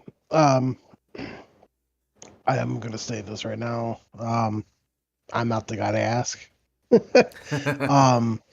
Only because I don't do contracts, period. So I could not tell you. Not in your wheelhouse. I get it. I get it. So, anyways, Ghost Tech, that's my 2 cents. Is like I said, it works like a harvesting contract at first, where you deliver it. It doesn't pay you for the product unless you go over the contract, and then it just pays you for the product that you deliver. So it is at a premium, but it's not like such a high premium that it's going to make it unrealistic. It's almost as if you were catching it on like a high demand payout kind of thing for that specific product, if that makes sense. You know how occasionally the game will say such and such is at high demand at this location kind of thing. It's essentially the same thing, except it's giving you like the exact parameters of what the thing is in contract form, if that makes sense. All right, so moving on here, we've got the plant decoration pack by Ian, 0.21 megabytes to install, and we got a whole bunch of different stuff here, all of it at $10. And as you can see, just get some random plants and deco here. I know this is going to sound crazy. I like this one. I'm normally not one for deco, but this one is really, really nice. And for less than a megabyte to install, if you want to just add a little pizzazz and whatnot, it's here. It's here and you can have it. And $10 per per item. All in all, I think it's pretty smart. I think it's pretty good. So what do you think there, Will? I love it. I have it installed. Same here. All right, so that one. Moving on, we got the Manor and Farm Chefending. Sure, by Bernie CS, 101.53 megabytes to install. This one should look familiar because we talked about this one earlier with the map regarding Bernie CS that we discussed earlier. 101 megabytes. And you get a fair bit of stuff. You get the farmhouse, the big machine hall, small machine hall, farm silo, multi-fruit, farm wall, farmer's market, barn, cow barn. We got the manure pits, silage fermenter silo. All in all, you get a ton of stuff for it. So you can really see where the megabytes is coming from. But if you don't necessarily play on, let's say, a German map, because this is like the kind of Bavarian style of buildings and stuff, or you're not into this kind of style or anything like that, then it's gonna be honestly kind of a waste of storage. So all in all, this one is gonna be a pass for me. But very highly detailed. It's very nice, and it is based off of the actual manor that this is kind of based around. So it's built in 1732 by the Counts of the Scheffelding. I'm butchering that name, I get it, but it's based off a real life farm, so it's cool. I do like it for that aspect, but all in all, it's gonna be a pass. And I definitely do agree with you. It definitely does look like really, really nice. The megabyte storage on it is awfully high. But I will state you can go inside of it. There's that. And it legit looks like an actual manor. Like you go inside, this is how you're greeted by walking in the front doors of the house. Is you got the big stairs with the landing, that you walk up to. Off to the left side is you go through a couple of doors, and that's where your wardrobe trigger is. You go upstairs and to the right, and you go up several more stairs. You get into the bedrooms, and that's where you have your sleep trigger and whatnot on this particular picture. And it's all very highly detailed. It's very, very nice. Like I said, if you're playing on a kind of Bavarian style, German style map, then this is going to be a good one that'll fit in pretty nicely. But for me, again, it's going to be a pass just because of that megabyte size is just a lot. Yeah. So moving on, we got the Hagenstead storage. Again, similar to the last one, we should be familiar with this one. This is by DH Modding. This is for the part of the required mods for the Hagenstead map itself. 20.94 megabytes to install, and we get things like the farm silo, metal shed storage, metal shed, old wood shed, and old wood shed. So we get quite a few stuff here. But all in all, this is going to be, again, a pass for me. It's not as hard of a pass as the last one was. This is only 21 megabytes. But all in all, it's going to be a very specific style of map that this is going to fit into. This is going to be a very kind of niche build kind of thing. So all in all, this is going to be a pass for me, for those reasons. And it's just not a particular style that I'm absolutely in love with. So not one I'm going to really kind of dive on into. What do you think, Well, see, for me, I actually downloaded it because I wanted to the one building that has the conveyors that go out the back. Oh, for the root crops? Yeah, I wanted to check that one out. I haven't checked it out yet, but I was actually pretty intrigued by that one. And that's the thing is, I mean, for 21 megabytes, you're getting, what is it? 1, 2, 3, 4, 5 separate buildings. So you're talking like less than 5 megabytes per item that you get. So it's really not that Yeah. bad when everything's said and done. And they are, Right. really nice, highly detailed buildings and silos and packs and all that stuff. Like it's really nice. It's just, again, very specific, very like, it's got a niche, and it's just going to be one that I'm going to personally skip over. Yep. Let's see. Next one we have is the Haagenstedt Sheds. Again, very similar to the last one. Copy and paste it. And that's how I feel about it. What do you think there, Will? That is a pass for me. I mean, those to me definitely have exactly what you said, like a niche kind of deal. So I mean, if you're playing on a German and it fits, use it. Yeah, you're starting to cut in and out pretty hard there, bud. All right, so I'm just going to copy and paste the next two. Haagenstedt Husbandries and the Houses. Again, copy and paste what I said previously. Actually, you know what? For the next several, we've got the Elmar Farms, the Bavarian Farm House Pack, all of these by DH Modding, Bernie CS, and Bernie CS. Copy and paste everything I said before for all these. Very highly detailed. They're very nice. They're going to be niche, and they're going to be like fitting into very specific maps. So all going to be passes for me. Will, taking those as kind of one jump, what do you think of them all? Couldn't agree more. All right, next one we have is the Barn with Grain Loft. This is by Leo, 53.1 megabytes to install, and a price point of $70,000, a capacity of 200,000 liters. And we are all familiar with Leo. Holy smokes, does this look amazing. Amazing. Leo is known for highly detailed, highly accurate looking buildings. Like this is, again, no exception to it. I mean, taking a look, I love the weathering on the side of the building, like the bricks that are kind of falling off and the exposed bricks on the left side of this screenshot here. The inside, the rafters, how it just kind of all comes together, just looks fantastic. I mean, 54 megabytes to install this one, so it's very, very large for a silo, but all in all, I like this. I like this a lot, but it's going to be a pass for me just because of that megabyte size. I wish that we didn't have to compromise disk space with beauty like this, because I would love to have this one installed. What do you think there, Will? I agree. It definitely looks really, really good, but it's going to be a hard pass for me. It's not my kind of building.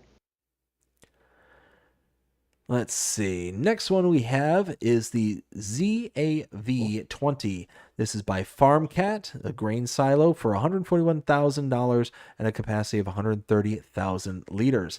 This is actually very interesting, if you ask me. I actually kind of like this one. At 22 megabytes, it's not terrible, but especially when you consider that this kind of has a little party trick up its sleeve. It's got these kind of loading ramps that will actually pick up your vehicles and help you unload into the bunks that are available for this. I think that's pretty slick. It's a very unique building style, and it's one of those where this may be fitting onto a very specific map. This almost... I don't want to go out on too big of a limb on this one, but this might be like a kind of a South American style, perhaps. This does not appear to be like European to me. So, but again, I could be very wrong about that. But all in all, I think it's very interesting. It's a very cool looking like design to it. So overall, I like it, and yeah, I could see installing this one. What do you think there, Will? That's a hard pass for me. Don't get me wrong. It looks really good, especially when you can like lift your vehicle upwards to have it dump easier. I think that's awesome. You can open up the chutes to be able to empty out the grain. I think that's awesome. But yeah, it would definitely pass for me. I'm pretty sure Oh, Will, you just like a hard cut there. Are you still there? I'm still here. Yeah, we missed everything you said right there at the very end. I think it's Russian. Oh, you know what? That would make sense. That would make a lot of sense if that, yeah. Yeah, Eastern European. Okay, I can see that. Yep. I can see that. All right. Moving on. We got the Lizard Mix Pig Food. This is by Volix? Yes. 2.94 megabytes to install, a price of $4,500, 5,000 liters of capacity, and a cycles per hour of 5,000 liters. So this mixes pig food, and it mixes pretty quick. All in all, it's a small capacity, small kind of, it's going to be made for your small farms kind of thing. So if you have a small farm, this might be good for you.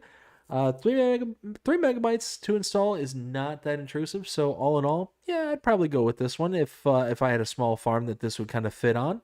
Yeah, I think this would be good. What do you think there, Will? Pass. There we go.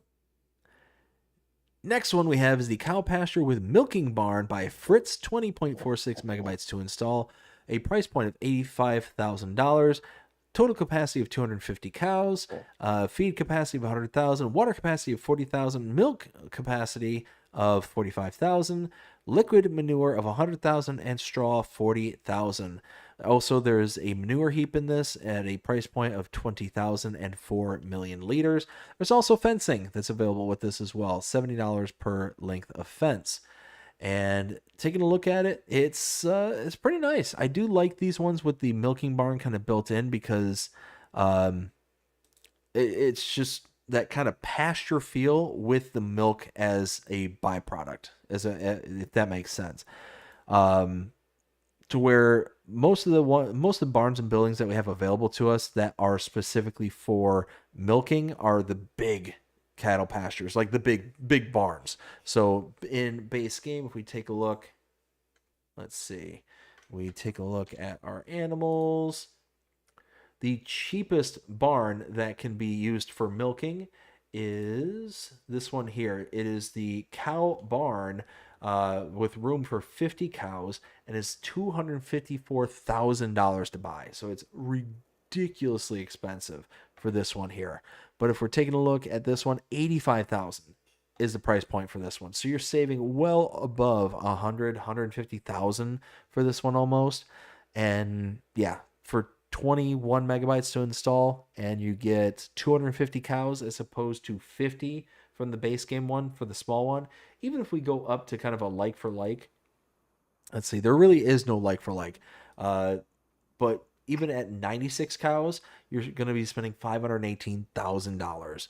So you get more cows, you get all the kind of same benefits as a dairy, but you get the nice look of a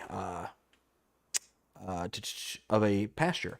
So yeah, I like it. I like it a lot. What do you think there, Will? I do like it. It looks really good. I mean, if I was playing on a South American map, sign me up. Other than that, it's a pass. There we go. Let's see. Next one we have is the American Midwest Woods Shed by ICUS, 11.2 megabytes to install, a price point of $120,000. So again, basically say everything that we talk about with ICUS and just copy and paste it for here. I love it. I think it's fantastic. You know, highly detailed. It's got a washing station on the inside there. You got your storage for your repair trigger right there. You got storage for what looks to be like saws and stuff. Your horse brush can be stored here as well. It's a large American style barn. I like it. I like it a lot. What do you think there, Will? Do you even have to ask? No, but we got to hear your voice every once in a while. It's from ICUS. Love it. I already have it installed. Oh, how did I know? All right. Next one we have is the Swedish Grain Storage by Swifty. 30 I don't know why, but I heard that name and just all of a sudden it just triggered Rick and Morty in my brain. Get swifty with it.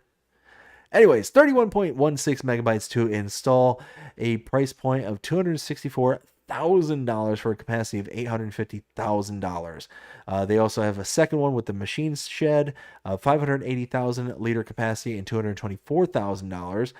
Very highly detailed. I think this looks absolutely fantastic, but again, just like we say a lot of the times, it's going to fit very niche styles of maps. This one being Swedish, this is going to fit a Swedish or kind of Netherlands style map. So all in all, this is going to be a pass for me unless I'm playing on that style of map, but extremely highly detailed. It looks amazing. The map maker did a fantastic job on this. 32 megabytes to install. It's a bit high for it, but all in all, I think it's pretty good. What do you think there, Will? I agree. I mean, it looks really good. I mean, it all depends on what kind of map you're playing on. But it's a pass for me. All right, next one we have is the Old Stone Silo by Doodoo RGM. Avoid the urge, avoid the urge, avoid the urge. 15.66 megabytes to install, a capacity of 10. What'd you say? So laugh it up. Avoid the urge, avoid the urge, avoid the urge. Capacity of 10 million liters and a price of $35,000. This is ridiculous. This is almost too much even for me. 16 megabytes to install. It's again, it's going to have that very specific niche location. Like, you're not going to be able to slap this onto a American style map or a Brazilian style map. This is going to fit in very nicely on a kind of Western European style map. It could even fit in very nice on the upcoming DLC map that we're going to be getting here in the next several months. Oh, yeah. That kind of style would fit in, I think, very nicely there. But 16 megabytes to install, 10 million liter capacity, and 35 grand to buy. I mean, it's dirt cheap, it's high capacity, and it's not that intrusive in file size. It's nice, but it might even be a little too much for even me. So this one, I'm going to be kind of sitting on the fence on. What do you think there, Will? I think it looks fantastic. Especially with all the stonework. Yep. I think it would fit perfectly with the new DLC coming out.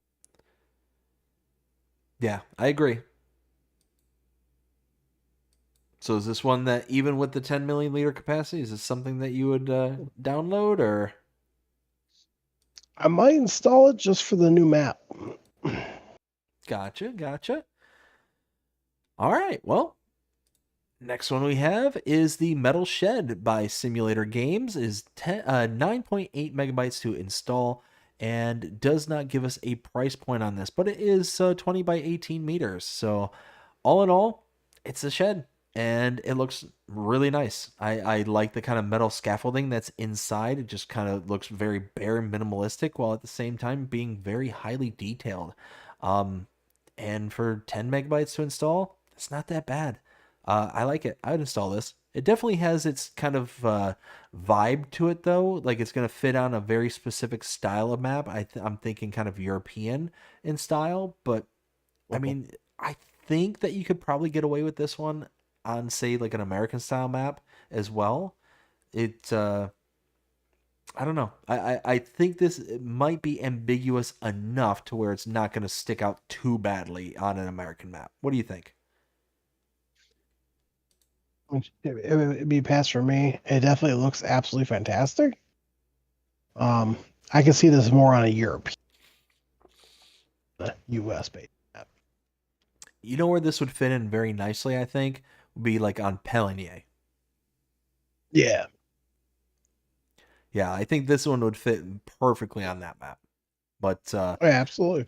But again, I do think that this may be ambiguous enough to where it could be used in other places and it's not going to stick out too badly. But that's just me. That's just my opinion. Next one we have is the GDR street lights. This is by Bartman, not to be confused with Batman. 3.78 megabytes to install. Bartman. Da-da-da-da-da-da-da. Bartman. Bartman. Oh, we are a couple of grown men. We are grown men. We are grown men. Are we? Oh, no. We are young at heart. Anyways. Yes. $60 to place the single and $80 to plant the double. So these are street lights. They're street lights. Very nice looking street lights, if you ask me. I've seen very similar styles of street lights before. So I think these could fit on pretty much any style of map. I think they're ambiguous enough to be able to do so. Even though it does say that they are East German, I have seen these styles before, so it might have a kind of lineage from East Germany, but is not outside the realm of, like I said, seeing it anywhere else. So all in all, 4 megabytes to install. I like it. I would install it. The lamps pass for me. There's only one set of lights that I use, and that's the better lights. I know exactly what you're talking about. All right, next one we have is the corrugated iron haul. This is by Zuttelzacht by 14.2 megabytes to install, and we get fair bit of stuff going on here. Small corrugated metal shed for $35,000. We have configurations of solar panels, billboards, and shed colors. We also have the small corrugated metal garage with workshop, $45,000 for this one. And again, we have configurations of solar panels, billboards, and sheds. Colors, we also have the small corrugated metal garage with workshop and silo, $55,000 for this one. And we got all those same configurations. So all in all, we have either just a shed or a silo and shed or a silo and storage and shed. So this one, it's a nice, simple design. It's got some ability to kind of configure it and make it, into a little bit something extra. All in all, I like it. I really like Zuttelzacht's mods. I'm personally a big fan. Even though I do hold Zuttelzacht personally responsible for my stupidity and FS22 days and creating all the mods that were amazing that he created back in FS22 that had all the different fill types, and me finding out the hard way that we were limited on the number of fill types that we had. But again, I hold him responsible. It's not my dumbness. It is his fault for making such awesome mods. And again, I think this is another example of an awesome mod. What do you think there? It would be a pass for me. I don't really use many of his mods, to be honest. So, I mean, it doesn't surprise me based on your game style. It probably wouldn't fit in. You don't tend to do a lot of productions. You don't tend to do a lot of kind of the stuff that he was like most well known for. So it doesn't surprise me that he's not your cup of tea. Yep. Anywho, next one we have is the Cargo Haul by Modding Association Baxter, 12.85 megabytes to install, $87,500 to purchase, and it's a shed, it's a haul, it's a place for storage. All in all, nice detail work. I like the kind of dual sidings. You got the concrete barrier on the bottom, you got the kind of wood sidings on the side and top side, almost like an MDF kind of inside, which I think kind of looks kind of slick if you ask me. But yeah, it's all in all, it's kind of expensive for the. Well, not really. I mean, considering that it's actually quite a large building. It is really kind of large. Yeah, I would install this. I would install it. Why not? What do you think there, Will? I love it. I already installed it. It's actually exactly what I was looking for. Well, because in on like a lot of dairy farms, you have like the comedy sheds. That's kind of what that. So love it. I gotcha. All right, so real quick, gonna catch up with the chat here. We got Ken says, "Well, I gotta go. Battery on the phone is about to die on me. Everyone, take care. Love and peace. Catch you all on the next live stream. Bye for now." All right, Ken. Well, thanks for stopping by. Hope you had fun. Hope you have a fantastic rest of your night. You take care, and we'll see you again next time. And that is all I have. Do you need to catch up with anyone? Nope. There we go. Next one we have is the Big Logistics Center by Raider. 11.59 megabytes to install. A storage capacity of 3 million liters and $175,000 to purchase. So we've got us a basically a storage, like a silo kind of thing. But if I'm not mistaken, is this like for palleted goods? If I'm not mistaken, I think it is, because it's like a production. Yes. Yeah. So yeah, this is kind of like your production storage silo, to where you're able to store stuff in, take stuff out, kind of stuff. It doesn't give me a laundry list of all the stuff that is available for it. Is this only palleted goods?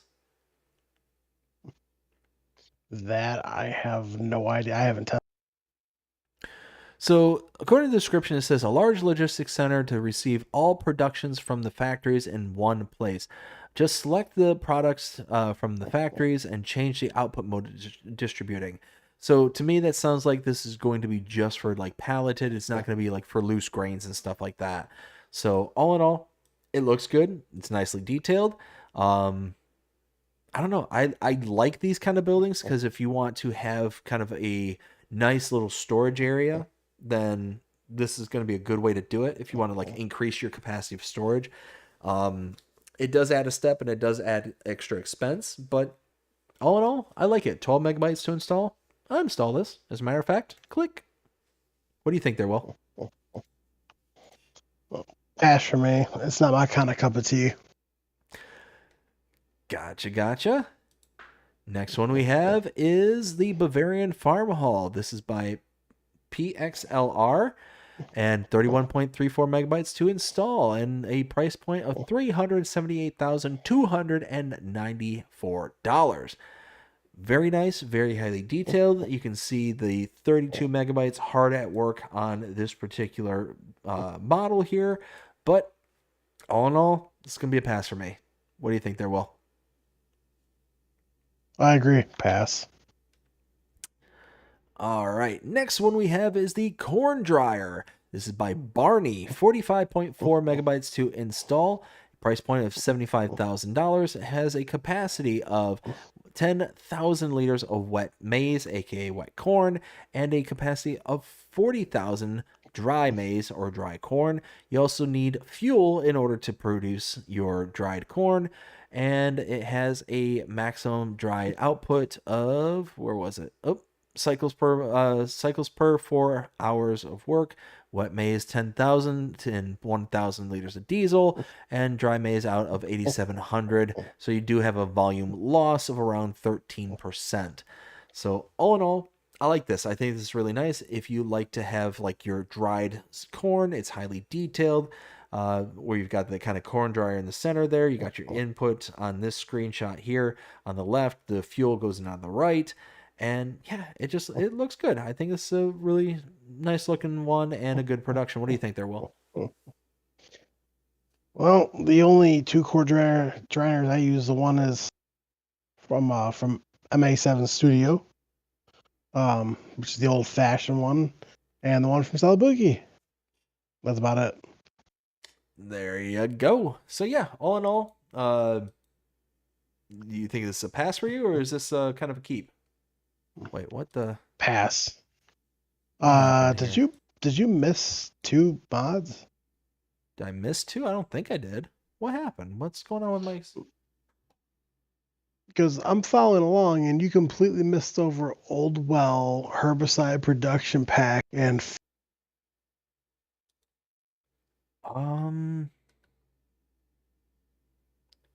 Wow. I did too, didn't I? Yeah, let's try that all over again. All right, next one here is the Old Well by Barney, 9.1 megabytes to install, and price point of $1,500. Dude, it's been one of those days, apparently. $1,500.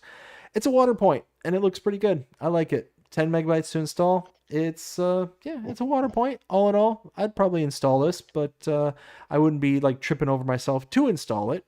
It's just a water point. What do you think? I agree with you. It's a water point. It's a pass. There we go. Next one is the Herbicide Production Pack by Zuttelzock and and Kritchenstock Zock. Ooh, okay. 50.72 megabytes to download, and we have the ability to create herbicide. So the first one here is the Farm Production Small, costs $57,500, and does have a couple of configurations such as solar panels and advertising boards. And we have the slurry going in slurry going in, and you get your outputs of urea and your slurry, separated slurry. Then you also get a recipe for silage going in and acetic acid and the deacidified silage. Yes. Then you got 50 liters of water plus 50 liters of urea plus 25 liters of acetic acid gives you 100 liters of the plant production products. Plant production products. So basically, long story short, is that you get all the kind of ins and outs to be able to produce herbicide using things like the acetic acid and urea in order to get to it. So this is a really nice one. I do like this. Something similar came out back in FS22. It doesn't use the same models or anything like it was in 22, but I think this is pretty slick. I do like it. What do you think there, Will? Maybe a pass for me. I don't really use most of his mods, so it would be. I mean, if you like his mods, go for it. But I don't really use his mods, so pass. 100%. Next one is the Farmhouse by Gamers FSH. Wow. I think I might be having a stroke or something's going on. I have no clue what's going on with me tonight. 4.82 megabytes to install. Price point of $40,000. It's a farmhouse. It does look pretty slick. It's definitely got that kind of niche going to it because of the kind of style that it partakes. Small house. It doesn't specify where this is located, like what kind of style this is, but because of the style, because of the kind of nicheness that this has, even though it's only 5 megabytes, so it's not that terrible in the megabyte size, it's going to be a pass for me. What do you think there, Will? Yeah. You can't go inside, so you already can guess exactly what I'm going to say. Moving on. The Old Polish House by, Willie Visco TV. Wiley Visco. 21.01 megabytes to install, $75,600 to buy. This is a very nice, very highly detailed house. I do like this, the kind of aesthetics to it. You got the nice little grill on the 3rd story of the building there. Got the patio furniture on the side, the kind of rust or the kind of decoloration of the roof on there. It looks really good. I like the potting of the kind of siding, the almost stucco work on this. For 22 megabytes is not that bad. I know what you're going to say, and you can't go inside, and I agree, but this does look really sharp. What do you think? Oh, it does look really, really sharp, but you can't go inside, so forget it. This does have that kind of Polish vibe to it, as you can see, the southern part of Poland in the description there. So it's going to have the niche kind of feel to it. It's not going to fit on every single map, but if you are playing on a map that will fit it on, I say download it. So moving on, we have an update for Alma. I think this is the last thing we have for... No, wait. No, that is a different day. So, holy smokes, that was almost 3 pages worth of mods for this day, the 21st. What was your favorite for the 21st there, Will? That's a tough one. Very.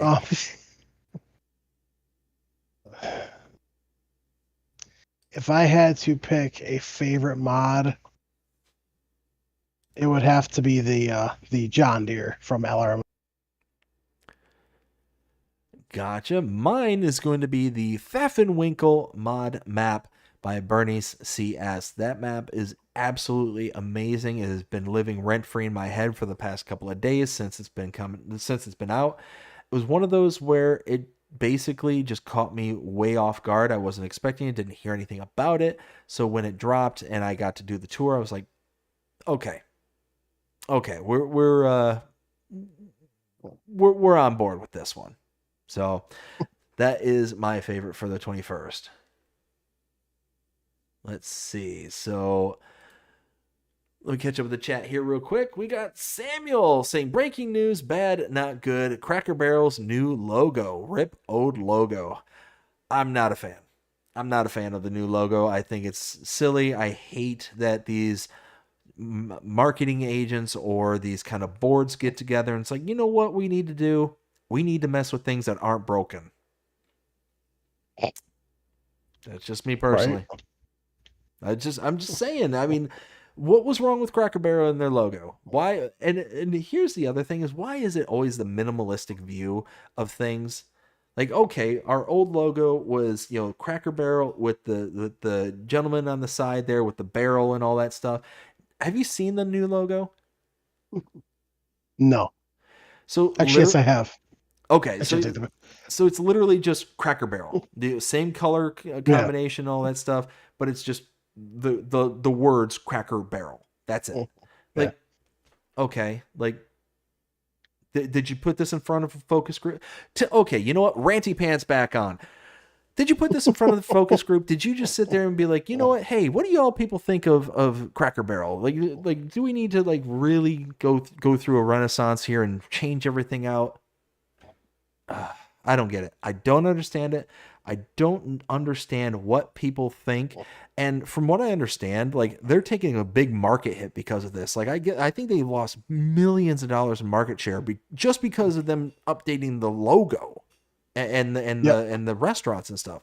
Like, who thought this was a good idea? Who thought that it was like, okay, let's take a restaurant chain that, in my opinion, is mediocre at best when it comes to their food. I think the kind of whole overall aesthetics of the restaurant is more appealing than the food itself. But that beside the point, I'm not saying I don't like it. I'm just saying that it's not the best. I can think of many other restaurants out there that I'd sooner go first. But it's one of those, like, part of the appeal was going to the kind of country store that it was. It's basically a country store with a restaurant in it. That's what the appeal was. And now you're kind of getting rid of that appeal, that aesthetics, and you're changing out the logo and doing all this stuff to it. It's like, okay, well, I hope you enjoy, losing this market share and, reaping the benefits of what you sowed. Ranty Pants, back off. One thing I can't stand is how they changed the look of Pizza Hut and McDonald's. Yep. It's like, all right, Ranty Pants back on. It's like these people went out there and it's like, you know what? This company did X. We ought to do X. And it's like, why? Why? If something's working, don't fix it. Leave it alone. Were you losing money? Was something happening at Cracker Barrel that's like, you know what? We need to change everything about us. We need a rebranding. We need a reimage. All this stuff. Was something going on in the background? Were you losing money actively? Well, now you are. Now you are. Again, I'm not somebody who's like actively invested in Cracker Barrel or anything along those lines. So you know what? You do you. Like I said, I will eat at many other restaurants prior to saying, hey, let's go to Cracker Barrel of all places. Waffle House, Denny's. I mean, the list goes on and on and on and on and on. Like, never been there. You've never been to a Cracker Barrel? No, Waffle House. Oh, you've never been to Waffle House? No. It's pretty legit. You need to go check it out. And their logistics are next level kind of stuff. Like Waffle House is a restaurant that is always opened. And if you ever see a Waffle House that's closed, it might as well be doomsday. Like Armageddon style.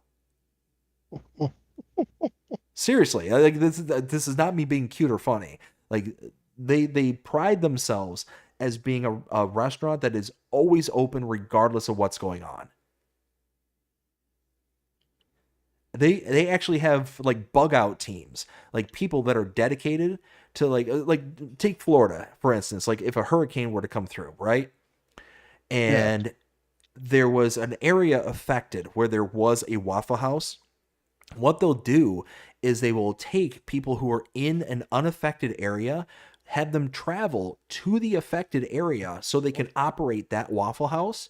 And then the people who would have normally operated that Waffle House will be able to take the time off to be able to, take care and clean up and do all the stuff that they need to do. They literally have all these bug out teams, and they have a color code of like the local situation of each and every one of their restaurants. So if it's green, it's good to go running under normal operations. If it's yellow, they're running off of backup power or they're running off of gas and propane. Every single one of the restaurants is rigged up with generators and backup gas kind of thing. And then red is natural disaster is imminent of this particular location, and it is like completely offline. It's nuts. I've done some research on them. I've watched some videos about them. They're ridiculous. Like, it's one of the coolest business models I think I've ever heard. Anyways, ranty pants back off. Let's get back to the show. French temporary markings by Kaimara. Yes, 16.62 megabytes to install. And we have several signs ranging in prices. I mean, we got quite a bit. This is going to be a pass unless I'm playing on Palantir. If I'm playing on Palantir, this would be something I would absolutely go for, because again, for 17 megabytes to install and be able to have like this kind of like details and kind of like deco that's available, I think this would be perfect for Palantir or any other kind of French style map. Other than that, hard pass. What do you think? For me, for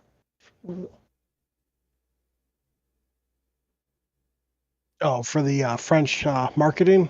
Yeah, the French markers. Be a hard pass for me. Yeah, I was all lost because I was on Elma. Okay. So, you broke up again there, bud. What'd you say? Said I was on Elma, and then you went skipping over Elma. Okay. That was a map update. Wow, I'm just batting 1,000 tonight. What is up with me tonight? You know, it's all the ranty pants. The ranty pants gets me feisty. Going back to Alma, this was a update, changelog 1.1.0.0, and this was a big update, a good one to boot. Alfalfa added can be sold, turned into silage, or used as animal feed. Soybeans now produce usable straw after harvest, acts like regular straw. Field layout updated, the map now features 38 fields. Farmland layout updated, the map now contains 47 farmlands. New store added, Alma Logistics, purchase all required materials for constructible placeables. Speed up the drying process in the corn dryer and added the smoke effect during operation. Reduce price for dried corn to better reflect the market value. Updated sowing calendar for soybean and wheat. Alfalfa can now be stored and compacted in bunker silos. Cornbread added to the bakery production line. New dairy products added: condensed milk, yogurt, strawberry yogurt, cream, chocolate milk, and kefir. I, for the love of me, have no idea what a kefir is. Is it something that you can like kick? Like, can I bury it in the yard? What is a kefir? Do you know what a kefir is? I don't know what a kefir is. It is made in a dairy plant, so I assume it's something that has to do with. Alfalfa added as a placeable converts grass converts grass. Whoa. Fermenter added as a placeable converts grass, chaff, alfalfa, and dry alfalfa into silage and digestate. Transport contracts have been fixed and now work as intended. Due to all the changes listed above, a new save is strongly required. Why strongly? Why just required? Just say just say it.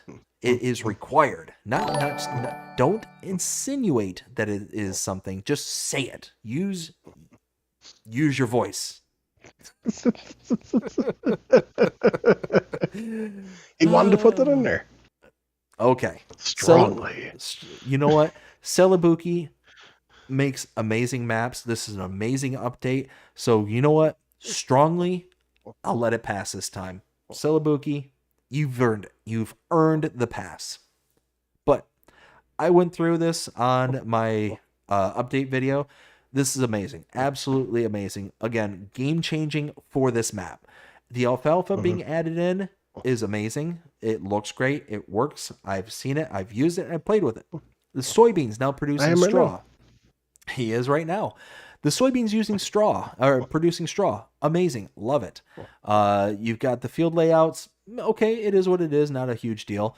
The almond logistics. That one there is awesome. Being able to purchase. Basically, it's the warehouse that we're used to having in base games. Like on Riverbend Springs. Sped up the corn drying. Okay, cool. That's fine. The smoke effect looks so good. I showed that off on the... on my update video. Looks really good. The reduction in price for the dried corn, okay, it is what it is. It's kind of getting it to, real life kind of thing. Updated sowing calendar for soybeans and wheat. Okay, that's fine. Alfalfa can be stored and compacted in bunker silos. Awesome. So you can do bunk work. You can do like wrapping it with your balers and stuff like that. Cornbread added to the bakery production line. Awesome. Any new product being added is amazing. New products for condensed milk, yogurt, strawberries, strawberry yogurt, cream, chocolate, milk, and kefir. Awesome. Love it when new products are added because it just gives you something else to do. But again, kefir. What is kefir? Anybody, please tell me what kefir is. Fermenter added to as a placeable, converts grass, chaff, alfalfa, dry alfalfa into silage and digestate. This one, I absolutely love this one because not only can you do it in do this bunkers, you can wrap it like you normally would to make your silage. You can also use this as a production point and use it for all of the kind of grass items to be able to make your silage and also produce digestate as a byproduct. I love that. And then the transport contracts has been fixed. Awesome. Love it. This is an amazing update. So glad this is here. What do you think there, Will? I love it too. I was actually waiting for the update. Yeah, it's fantastic. Real quick, looking at the chat there, we got Samuel saying, like the old logo. I'm right there with you, Samuel. 100%. I didn't think there was anything wrong with it. Don't know why they have to up and change it around. Chris Divine. Chris Divine? Says, hi, Chris. How you doing? Hope you're having a fantastic day so far. Samuel says, crazy world. 100% crazy world. Now let's get back in line with the Pinnacle 6x4 pack by Anwar Amri, 26.43 megabytes to install, and we have several versions of this truck. So we got like the flatbed version like you see there, we got the milk or liquids tanker, we got the box trailer, and let's see, what else we got here? Oh, and like a bale configurations. So all in all, it's $93,000 for the base price, engine power for 425 to 505. This is nice. I like this. I like this one a lot. It's just a nice basic design for the Mac, and it gives you kind of the different configurations that you can utilize for your farm, whether it's bale, tipper, liquids, or flat deck. I like it. I think it's good. What do you think? Well, I think if you like Mac, you're gonna like that. I mean, I used this in FS22, and I had a big problem with the tipper bed. So I don't know if it's the exact same problem or not. So I didn't grab it, But if you like it, you like it. Might be pass for me. Moving on, we got the New Holland TC590 by Just Farming, 12.22 megabytes to download, which is mind-boggling to me. $150,000 to purchase, 258, I believe that's supposed to be horsepower, but I don't know what PS is supposed to stand for. And top speed of 20 kilometers. So it's got to be some kind of like European measurement of power. Not sure. But we've got the harvester here for, 12.22 megabytes to install. That seems really, really, really low to me. But let's check out what we got going on here for comparables. Most likely is because we've got this kind of as a base harvester. Let's see. This is the T5. No, we don't. How don't we have this? How is it so low? I mean, look, here's the thing. Closest comparable we got here is going to be, really doesn't, it doesn't say a capacity, does it? Do you happen to know the capacity off the top of your head? The capacity of that, I believe it was either 10,000 or 12,000. I mean, if it was 10,000, that would put it, no, it can't be that high. Can't be. So this is the TC590. We got the CH770, and that's got a 9,300 liter capacity. Oh, that's just my guess. It's a New Holland, so I didn't install it. My guess is it's going to be closer to around the Kloss to Massey Ferguson level. So if I bring it over here, you can see I think it's going to be around this. We'll use this as kind of our comparable. But $150,000 for the mod and 258. Again, I think that's going to be horsepower. Pretty close to it at least. I mean, you can see here the Kloss Avion 450 has a horsepower of 258 horsepower and a storage capacity of 8,000 liters. So I think that's going to be about the closest thing. But $150,000 for the New Holland as compared to $226,500 for the Kloss. All in all, that's pretty nice. I think that's going to be a nice savings. And if the storage is anywhere in the ballpark of 8,000, then this is going to be a good cost savings. And it's only 12.22 megabytes. I have no clue how this is only 12 megabytes. Like 13 megabytes for a harvester is, to me, unheard of. I like it. And I'll be right back. Okay. I like it, and I absolutely would install this. Absolutely would install this. Let's see. Moving on, we got the JCB 412S. This is a wheel loader by Sully. $40,000 to purchase, 130 horsepower to operate with. So all in all, I like the way this looks. This is only 11 megabytes to install, but let's do our due diligence and check out the closest comparable for wheel loaders will be up here. So really, we don't have a good comparable for this one at all. The closest thing we have is the JCB 4035S at $199,500. And it is, reason it's not a good comparable is because it's just not even in the same league as the mod is. So taking a look at it, again, 130 horsepower compared to 252 horsepower. So you're losing about, 120 horses off the bat. But you're only spending 40 grand on this mod as compared to 199,000. So you're saving like 150,000 plus dollars to get this as opposed to the JCB and base game. So it's significantly smaller, significantly weaker, but it's in line with the price point. So all in all, for 11 megabytes to install, it's got a nice little look to it too. I like the kind of the overall aesthetics of it. So yeah, I think this would definitely be worth downloading. Let's see, moving on. I'm back. All right, what do you think of the JCB 412S? Oh, I love it. I actually have it on my farm right now. I think it looks great. I think it's like a cheap wheel loader for 40 grand. Yeah, you're only getting 130 horses out of it, but I mean, it's well in line with the price point. So I think it's fantastic. Oh yeah. Next one we have is the New Holland Pack Header 5.1 meter by The Design Farmer, 21.51 megabytes to install, and we have a header, 155 horsepower required, 27 grand to purchase, and 5.1 meter working with. Also comes with a couple of trailers for $7,500 each. And yeah, if you want a header for your New Holland, then this is going to be a good one for you. Taking a look at our closest comparables for our headers here.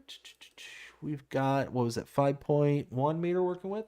So really, closest thing we've got is the Massey Ferguson 8570 header, $30,000 to buy. This is $27,000 to buy.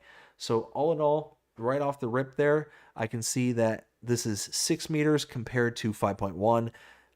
This is going to be a hard pass. Right off the bat, 22 megabytes to install. The reason it's going to be a hard pass is the Massey Ferguson header here at 30 grand compared to this one at 27,000. You're losing 0.9 meters on this, and it's only 3 grand more expensive than base. And you're saving 22 megabytes. So for me, that's why it's going to be a pass. And let me guess, it's New Holland, so pass for you? Oh, you know me too well. Oh, how could I have guessed? I think anyone could have guessed that. I mean, yeah.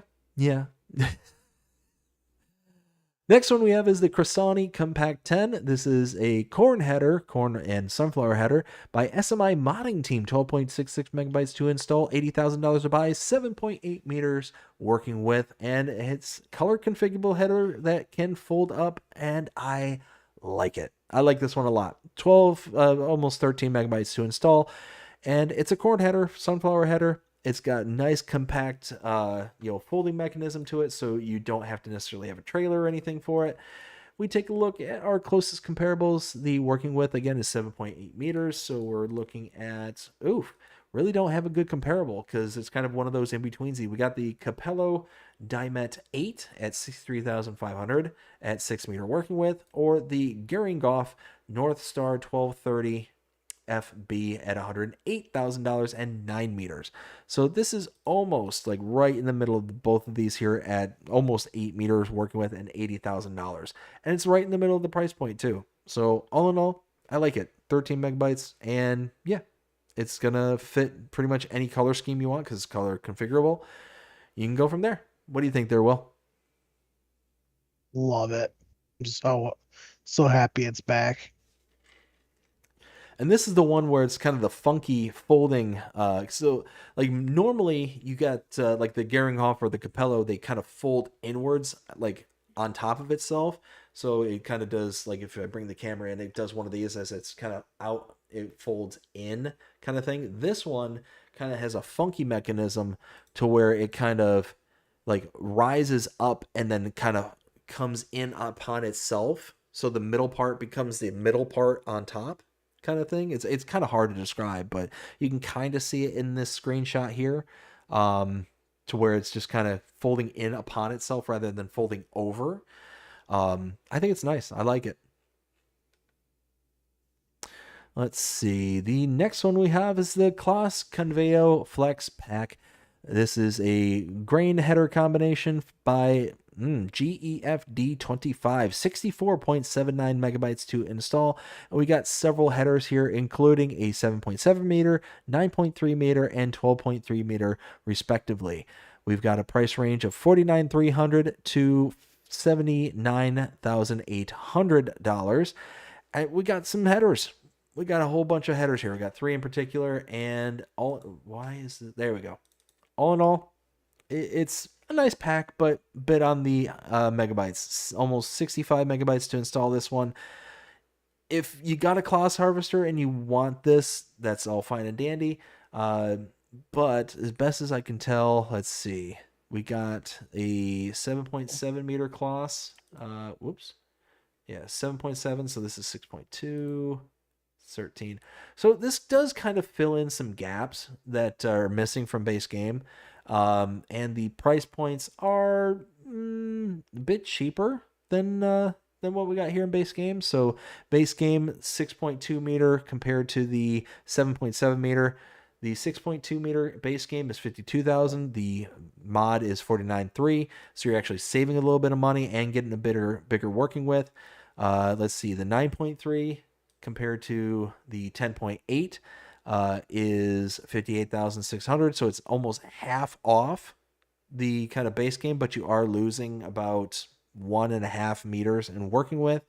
And then the last one here compared to base game, 12.3 meter working with for the mod and 79,800 compared to 13.8 meters and $136,000 for its price point. So you're saving about 60-ish grand roughly, and you're only losing about 1.5 meters.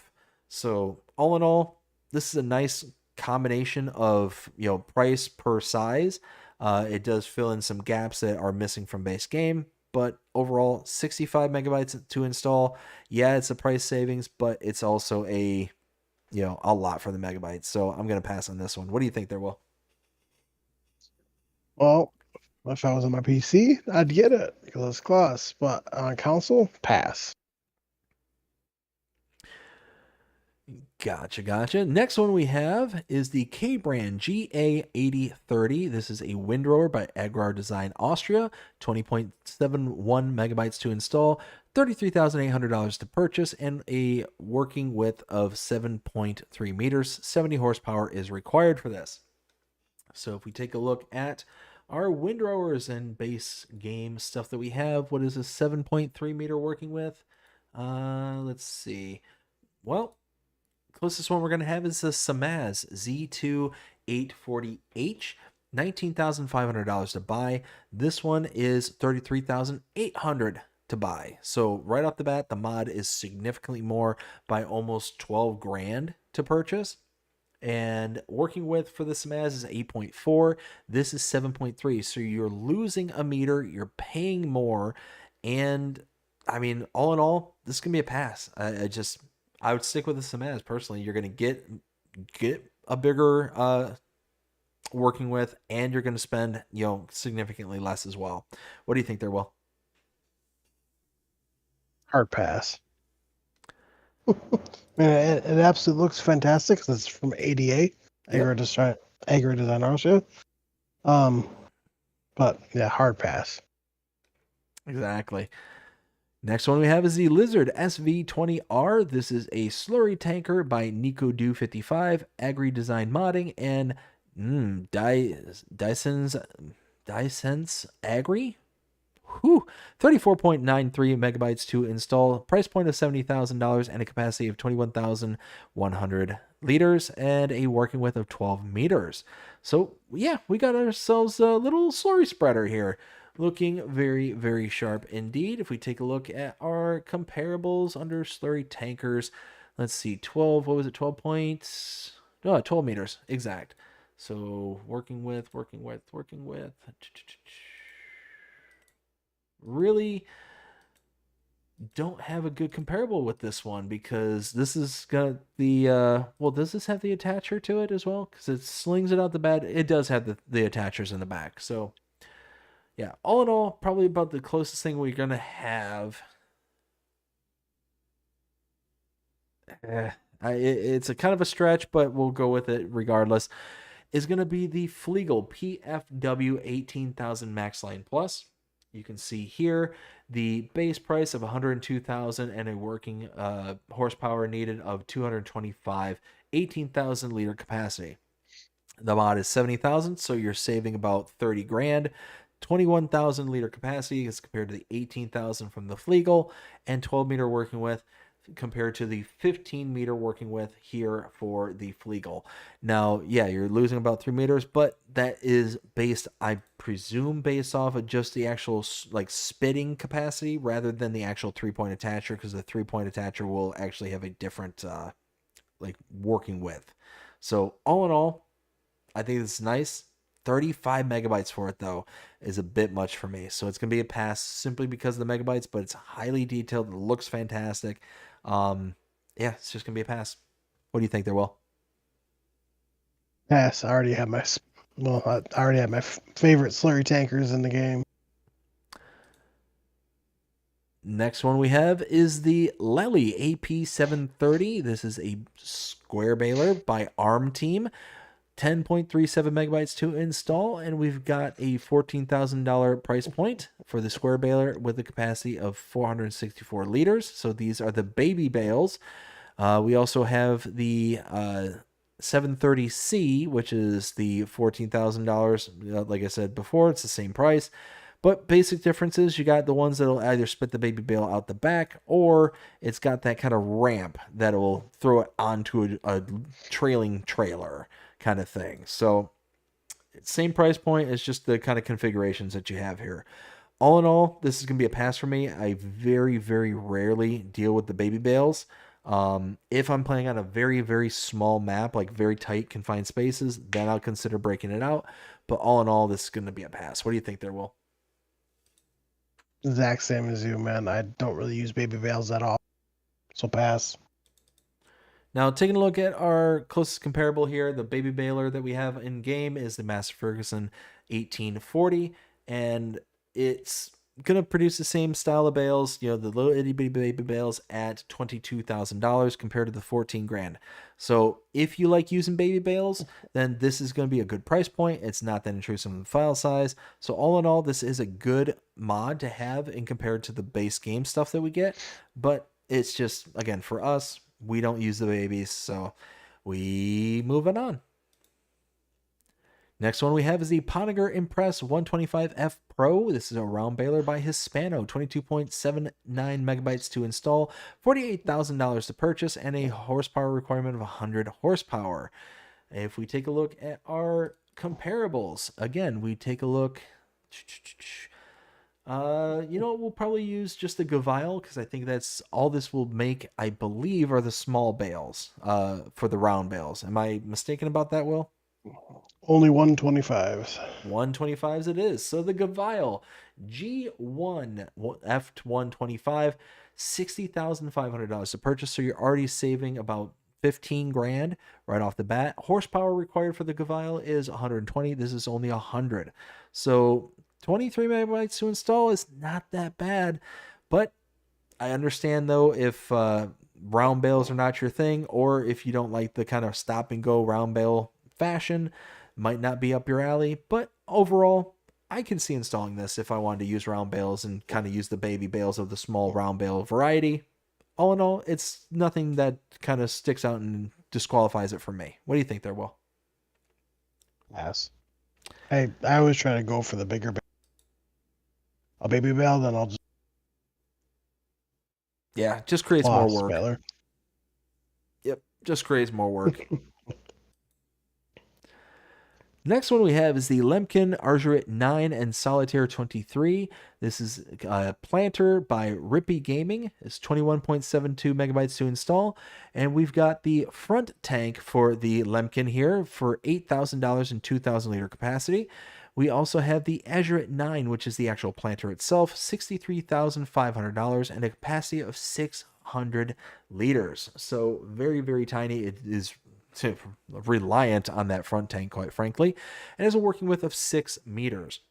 So let's take a look at our comparables here under our planters section. I believe closest one we're going to get, let's see, is going to be the K-Brand Maxima 3 till, $59,000 to purchase compared to $63,500 for the Lemken here, the mod. That already tells me that we are spending more money for this for the same working width. And we're going to have to, both of them are going to require a front tank because the K brand has a capacity of 595 liters compared to 600. So 5 more liters. All in all, 22 megabytes to install. If you're a Lemken fan, it might be worth it. It's not one that's going to be for me personally because I can just go with the K brand and get the same working width, the same capacity practically. And I'm only going to be out maybe, 2 horsepower difference between the two. So yeah, all in all, this is gonna be a pass for me. What do you think there, Will? Pass for me. I don't really use like the front tank with the, so I don't really use lumpy and stuff to begin with. So pass. Gotcha. Moving on, we got the Kverneland 4140L mower by Hispano. 8.24 megabytes to install, $20,500 to buy, 85 horsepower required, and a 4-meter working width. This one for me personally is going to be a hard pass. This is a style of mower that I cannot get behind. The trailed mowers, I'm not big on the trail mowers to begin with, but then you throw into the ones that are the offset trailed mowers. Oh, they're just a nightmare for me. Now, I will say that with the new addition of GPS in base game here for Farming Simulator 25, it's much easier to use this style. But again, it's going to be a pass for me, all in all.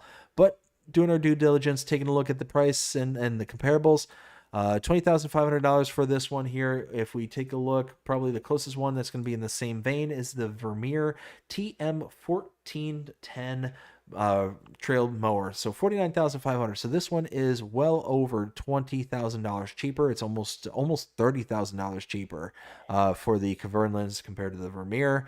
And then we have a working width for the Vermeer of 6.3 rather than the 4 meters for the Kverneland.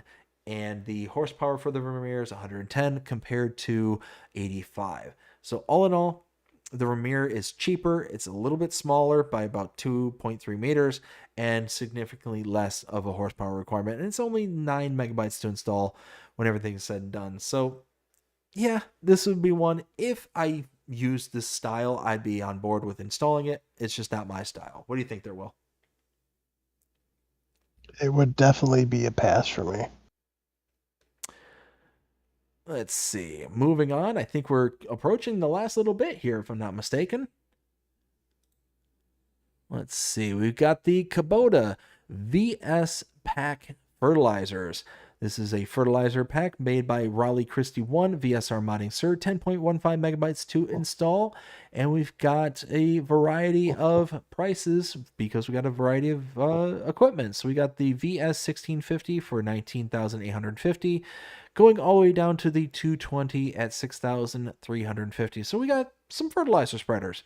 Working widths of 9, 24, and 42, and capacities of 220 going all the way up to 1650. So we got here, like I said, some fertilizer spreaders. This one is likely going to be a pass for me just because of the style of fertilizer spreader. I'm not huge on this style, the kind of right behind the tractor style. It's really small. It's going to burn through the fertilizers really quickly. Do you happen to know, is this both fertilizer and lime, or is this just fertilizer? Both it says right fertilizer there. And lime. Yep, it says right there if I would have read the description right in front of me. Fertilizer and lime. So that is a bonus. I will say that. But again, you're going to burn through the amount of stuff that this can carry so fast, it's not even like going to be funny.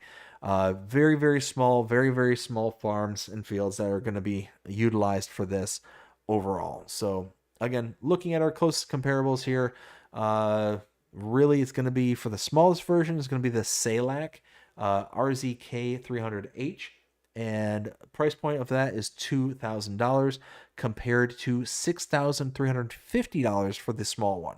So right off the bat, you're spending significantly more and you're getting less capacity. So that's already kind of a dead in the water scenario for me. But then we go all the way up to the 1,650 liters. Again, that's going to take us into the Amazon ZATS 3200 territory. That holds 3,200 liters and spreads out to 42 meters.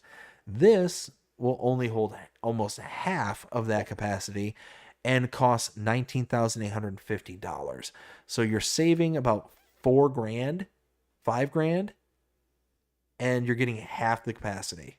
So all in all, a huge pass for me. What do you think there, Will? Oh, big pass.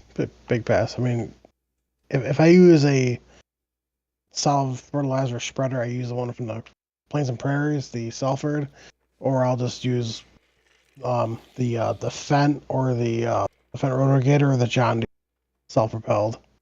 So. Exactly. All right, next one we have is the Quickie Ballast Box 800. This is a weight by AW Modding ABP team, 1.5 megabytes to install, $400 to buy. A couple of configurations that are available for this. So you got the stone config to add weight up to 1,600 kilograms. And yeah, it's a weight. At the end of the day, it's a weight. Not one for me. What do you think there, Will? It's a white pass. Pass. Moving on, we got the K-Brand SW4014 Bale Wrapper RH by MacTrucker921, 5.76 megabytes to install. And You're on a different day. I am on a different day. Holy smokes. All right, well then, let's backtrack and figure out what our favorite was for the 20th. What's your favorite?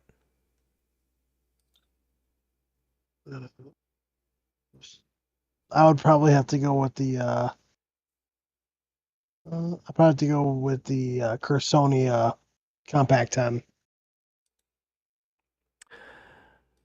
So I'm going to actually have a bit of a split here. So mine would be the Cursoni Compact 10 and the GCB 410 or 412S. These two would be definitely within my tops. I like I'm having a hard time splitting them because what I like about the JCB is that it's like a better introductory model. It's cheaper, so you're able to like get into the whole wheel loader game very early, and then you can build up from there. And that's what I honestly love about mods, is that oftentimes we have very well representation from giants in the kind of modern scale. So a lot of the bigger kind of stuff is out there. So we got to spend way more money in order to get into those things. But where the gaps exist for me personally are those kind of introductory things that are cheaper and being able to kind of build your way up from there. And that's what I like to use mods for specifically, is to kind of help me build up along the way. That's why the JCB is such an appealing one to me. The Cursoni, I like that one just because, I mean, it's a nice little sunflower header. It's a sunflower and corn header. It's not one that I use that often, but when I do decide to use, for corn heading and sunflower heads, that's the one I like to work with because it's just got such a funky folding mechanism that's it's cool. I like it. And for no other reason of just, it's cool. Oh, yeah. So now, going back to the K-Brand SW4014 Bale Wrapper RH by MacTrucker921, 5.76 megabytes to install. We've got a bale wrapper. And what's kind of nice about this bale wrapper is that it's got a rear trailer hitch. So you're able to wrap your bales and load them all at the same time. And you get a bunch of different color combinations, including wrap color combinations. You get just the color combinations for the actual trailer, or not the trailer, but for the actual machine itself. All in all, I love this one because any time that we can have something that doesn't necessarily pull away from the reel while making us do more work and less passes, I'm on board with. And what this is going to do is it's going to allow you to wrap and collect all at the same time. And you can see in this image, the last image here, you're wrapping, getting ready to wrap, pull it through. Now, the only thing I'm not certain of, if I remember correctly, this had a kind of increased wrapping speed. Are you aware of this one? Does this one increase wrapping speed as well? Mm-hmm. Mm-hmm. It does. Oh, I just bumped my microphone. So I'm not huge on that, especially like when you get into like the really ridiculous, like, and it's done kind of thing. Like that, just like you blink and you miss the wrap kind of thing. Right. But a little bit of an increase, I'm not going to complain about, but I don't remember how fast this one went. But yeah, what do you think there, Will? Pass for me. Because if I'm going to wrap a bale, I'm just going to use one of the combi balers that has a wrapper built right into it. Yeah. Yep, exactly. All right. I think this is the last mod for the week. The Skoda Enyaq Coupe Plus by Just Farming, 9.16 megabytes to install. And we are now in Police Simulator. Oh, Whoop, sound of the police. What's that?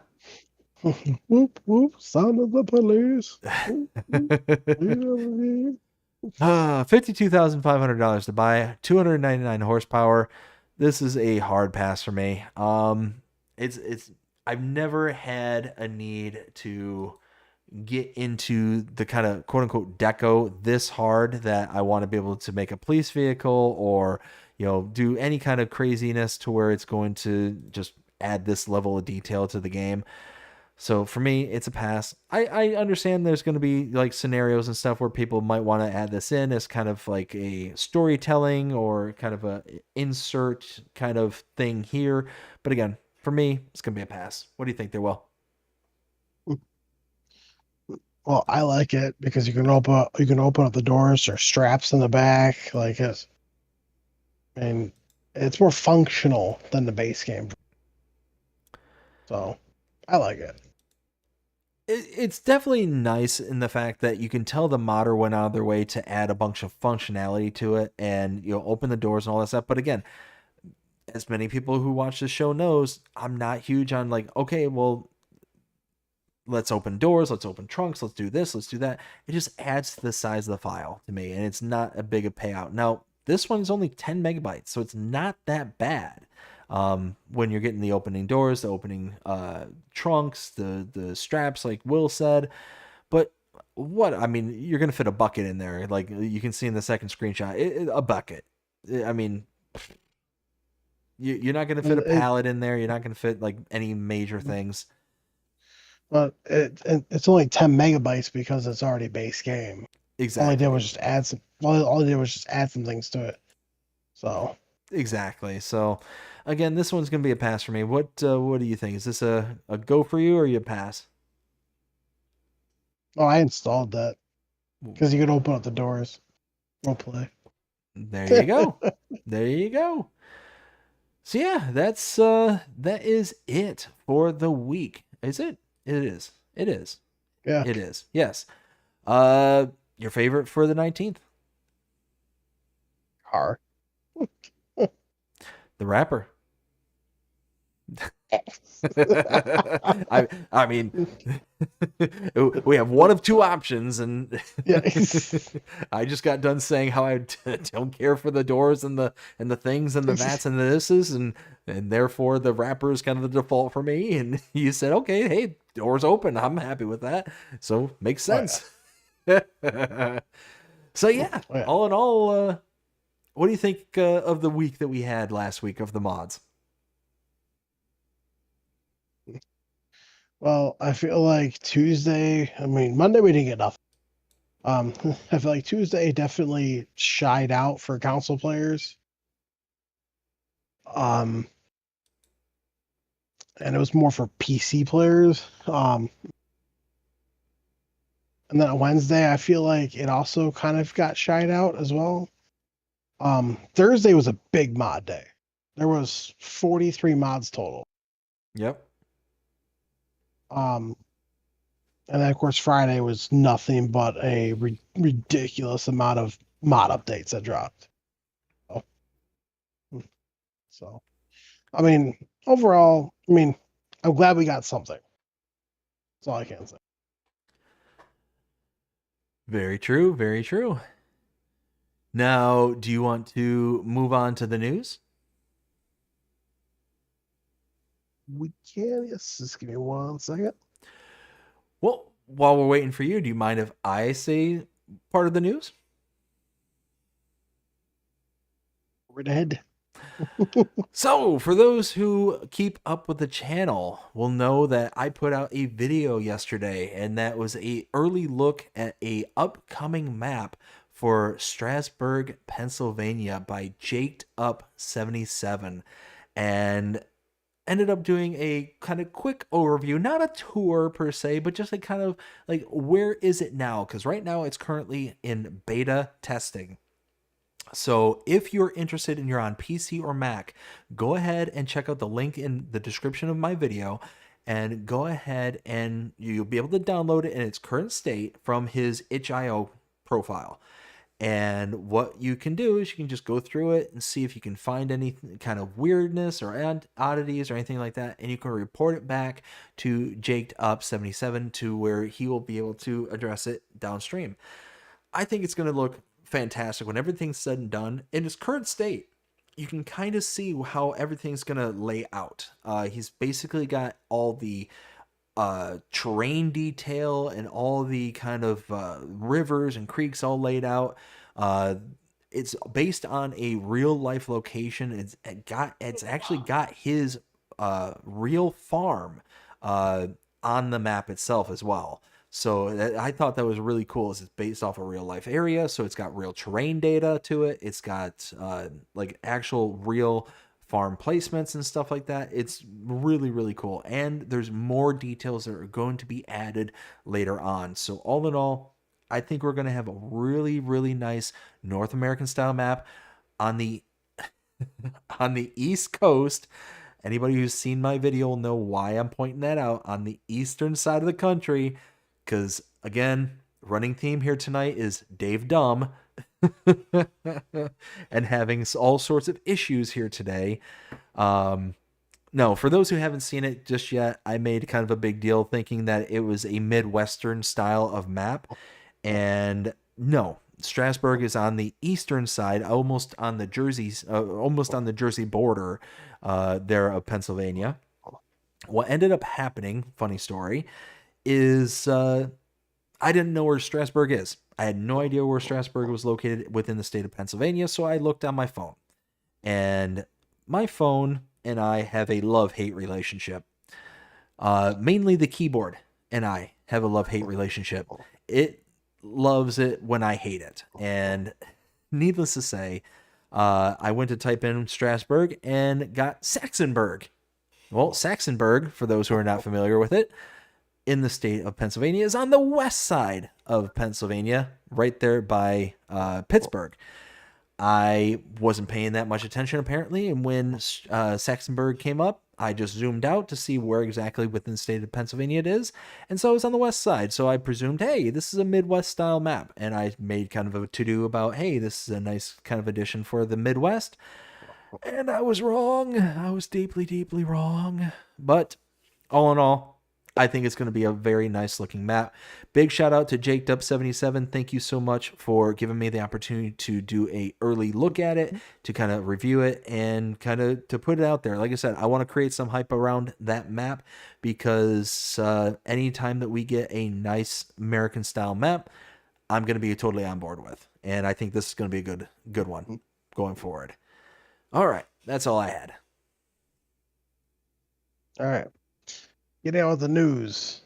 You can hear me okay, right? I sure can. Okay, perfect.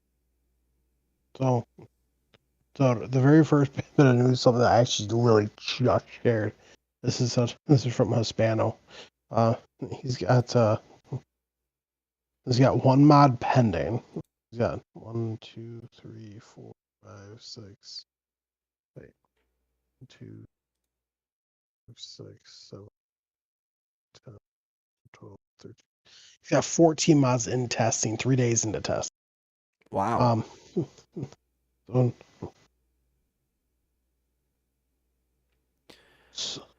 what? So Can I just say something just really fast? Hispano, you're an absolute beast. Like, keep up the great work. Like, seriously, like, you've seen on this show alone the number of shows that we've had where we're like, oh, this mod by Hispano, this mod by Hispano, this mod by Hispano. And then you get something like this, where there's numerous amounts of mods that are in testing that are coming out, on the pipeline for us. So big shout out to creators like Hispano and many, many others like him. This is fantastic. Thank you very much, Hispano. Yeah. So, and the list is there. You also have screenshots, which first one, which is the Magnitude MTL 625/MTL 737, that's pending. So those are both telehandlers. And then you have the John Deere front loader pack, the 603R and the 643R. That's in testing.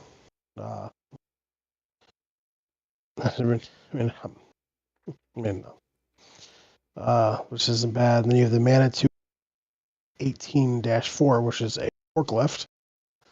And then you have the Massey Ferguson 3670. Remember that old school tractor? Yep. Yep, that's in testing. The Ironbach Aerostar Exact 600, which is a weeder. That's awesome. The FarmTech Policis 1550, which I believe is a slurry spreader. Correct. That's in testing. Then the Samson Argo PG 235, which is another slurry spreader, a triple axle. Testing. The Ironbach Pneumatic Star 900, which is another weeder. That's also in testing. You can also seed cover crop with that. They have the John Deere 9R and 9RX pack. Oh, excited for that. So what we have base game is the newer model. Not like the newer model, like the John Deere 9RX 830. But the like the 2018, 2019 version. Excited for that. They have the New Holland C332. Your favorite. Which is a skid steer. Ugh. They have the Class Tryon 1511, which is a wheel loader. That's also in testing. Then you have the Adgo Goat Cart, which of course you can figure is a goat cart. I'm sorry. The picture, like the color combination they use, I understand it's to like illustrate like, hey, this is Massey. Hey, this is like all the different brands that is a part of this, like the Fendt, the Challenger, Massey, all that stuff. I get it. That just looks so ridiculous in the screenshot. And like, I'm not trying to throw shade or anything. I'm just saying it's just how it looks. It's a go-kart. We don't need it. Get rid of it. Next one is going to be the Steyr Series 8150, which is an older style. That was used a lot in FS22. Yep. A lot of starters. And then they have the Aprilia Colbria SDX, which is a motorcycle, which is actually one of his motorcycles. So you have the regular, and then you have the if you ever play multiplayer, buddy seat. Oh my goodness. And then they have the Fendt MT900, Challenger MT700, which are 2-track tractors. So that's awesome. That a lot of those are in testing right now. 3 days into testing. So that's excellent. Real quick, just catch up with the chat. We got Samuel saying, hey, BDD, live stream off now. Got to go to sleep in the morning. Got you there, bud. Well, again, thanks for stopping back by. Hope you have a fantastic night. You take care. We'll see you again next time. We got Farmer Donkey. Farmer Donkey, how you doing? Hope you're having a fantastic day so far. Says, hello, everyone. Hello, Farmer Donkey. And Samuel says, I'm out. Bye. Good night, everyone. See you next live stream later, y'all. All right, bud. You take care. We'll see you again next time. And I'm all caught up. Nice. Hey. Oh. Just wait for my phone to load. Oh, come on. Okay. Now we're loading. Did you break it? Nope, I got it. So the next one is going to be from Rooster Mods. So testing update. So right now, their John Deere 825, which is their top picture, which is their weeder. That is currently going through the first stage of testing with Giants. So now they're just waiting to hear if anything needs to be fixed up on. And then their International 55, which is a chisel plow. Yeah, which is, I guess, is basically a subsoiler. That has just been submitted. So the chisel plow was back in FS22. This weeder is in. So, and meanwhile, he's working on both new mods and convert. So, Nice. excited for both those. I feel like both those would be great if you're just starting out. Well, Oh yeah, I mean both of them look like they're older sets of equipment, so likely yeah. they're going to be cheaper, and it's going to just get the job done kind of style. So Yeah. overall, yeah, I agree with you. I think these would be good starters. They look phenomenal. Mm-hmm. Let's see here. Next one's be from CMT Software, or Smetty. Right now he's working on the Schwarzschmiler flatbed semi-trailer, work in progress. So you do have color configurations, body, chassis, side protections, design configuration, mud flaps, two boxes, body material. You have lights, rear lights, beacon, wheels. You have 0 offset or 120 offset, and you have auto load option. So that's a work in progress right now. Nice. You'd like that. Well, so it's funny because you'd think I would, but I've actually kind of gotten away from the auto load from like the game, like the modders putting in the auto load, and I've actually turned to the universal auto load because I'm on PC now. Yeah. But that's just me. And here's the thing: is the way that I always used an auto load trailer, like in my gameplay, is I would sit there and load it onto using the auto load, or I'd use like a separate implement to load it onto the trailer. But then what would happen is I would like basically unload it on top of the trailer, put the straps on it, so it had the kind of weight and physics of it being fully stacked, right? Right. Well, that's what the auto load system already does. Like the universal auto load mod is it doesn't even like basically turn it into the quote unquote the ether, and it just loads it onto it without tampering with its physics. So that's why I like it so much more, is that you're not even you're skipping the steps is essentially what it does. Oh yeah. Yep. Let's see. The next one is gonna be new news from Lancy Boy. Good old buddy Lancy Boy. He said come on. Said happy to say my large barn is now ready to be submitted to Mod Hub. Full color selection, all platforms. Nice. As you see a couple pictures there, I'm excited for this. So as far as I'm aware, I talked to him last night, just briefly. That has already been with Giants, so he's already set it up. Now it's just waiting to be. Nice. New news from ICAS. Says hello from the construction site. Love it.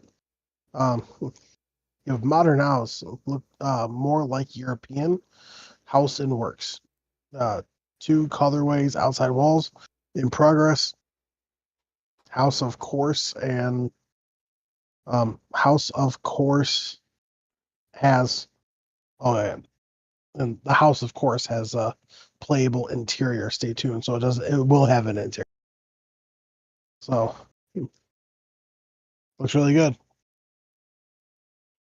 Yeah, no, it looks fantastic. I love the kind of, in construction kind of thing. Yeah. Let's see here. Yeah, those updates. I had to post two separate postings for that. Fact sheet Friday from Friday for the Mercedes-Benz truck DLC. So So this first one is for the Unimog U18. For some reason it says tractor, even though it's not. It costs you $70,500. Horsepower range for 180, 240. Manual transmission. 200 liters of fuel. It goes at 90 kilometers per hour or 55 miles per hour. Weighs 6.8 tons and holds 2,200 liters of bulk material. I'm excited for the newer version, not for this old. I'm not sure how I feel about this DLC just yet. I don't know. I've yet to render my opinion on this one just yet. I do like this one because it does have that front 3-point link to it. Oh. So that, I mean, at least you're going to be able to utilize this for more than just, like a truck. But I don't know. Like I said, I'm kind of wishy-washy on it right now. I also heard from the grapevine that there could potentially be an option to add a fifth wheel hitch to it, or like a gooseneck. Oh, nice. For the newer one, I don't know about the. So, next one is gonna be the MB Track 1100, 1500. Which of course for a tractor, costs $55,000. Horsepower range between 110, 150. Manual transmission, 170 liters of fuel. Runs at 40 kilometers per hour or 24 miles per hour, so slow. And ranges between 5.6 and 6.1 tons. And you do have the Soul Robust 30 HDPM, which is the front motor, which technically is, I guess, on the front or the rear, however you want to view it. It's a front motor. Hey, Will, I'll be right back. Okay. Price tag of $3,500. Requires horsepower 110 and weighs 420 kilograms. I am actually decently excited for this DLC. I can definitely tell I'll definitely be using one of the Unimog because of one feature. And I'm waiting for BDD to get back so I can tell him about that feature. They haven't stated, but you can see it in the gameplay footage of that. So I'm very, very, very happy. Excited to look like. I don't think I'll use any of the Mercedes-Benz tractors, but I could change my mind. I don't have front loader setup I will not be using though.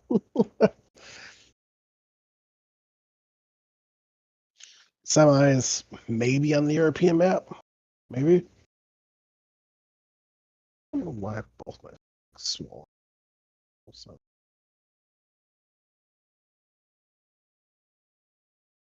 Let's see here. Next we have news from Lancey Boy. That was just talking about his shed. Already submitted in. Then we got news from Connect Modding, which this is another one right here. There's be another one that's going to be released on the 25th, which is tomorrow. This is the Stara Revoke Ninja. Almost 24,000 liters. That will be coming tomorrow, along with 17 other mods. And of course, the mods that posted. New news from Icus. You got a update to the shed. So doing updates on one of my shops. New details, doors added, new functions, and colorway. This shed's already amazing. I feel like it's just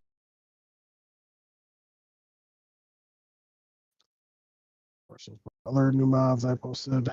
Update. And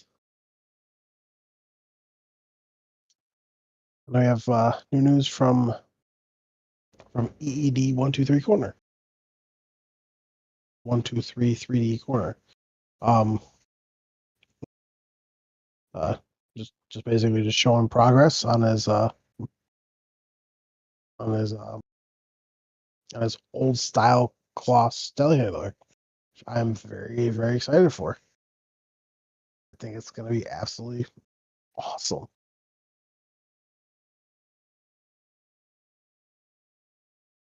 Then, of course, we have the Gamescom trailer for the Highlands Fishing. I'm not sure what's footage release of that. There's new news right there.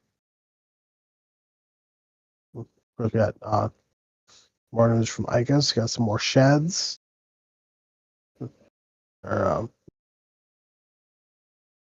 they're a work in progress. I'll also have Auction and David, which showed off a couple more pictures of his map. That's it. That is all she wrote. So, yeah, there wasn't a whole lot of new. Not a whole lot. Where did he go? Does anyone know where he went? All right, sorry about that. He's back. He is back. Where are we? Oh, God. I just finished talking about the MB track with the sole front loader. I said that's probably something I will never use. Which one again? The MB track 1100, 1500, and the sole robust 30 HDPM, part of the fact sheet. Why am I not seeing it? What date are you on? Literally just left off with the Unimog right as you were walking away. Oh, you were still on that.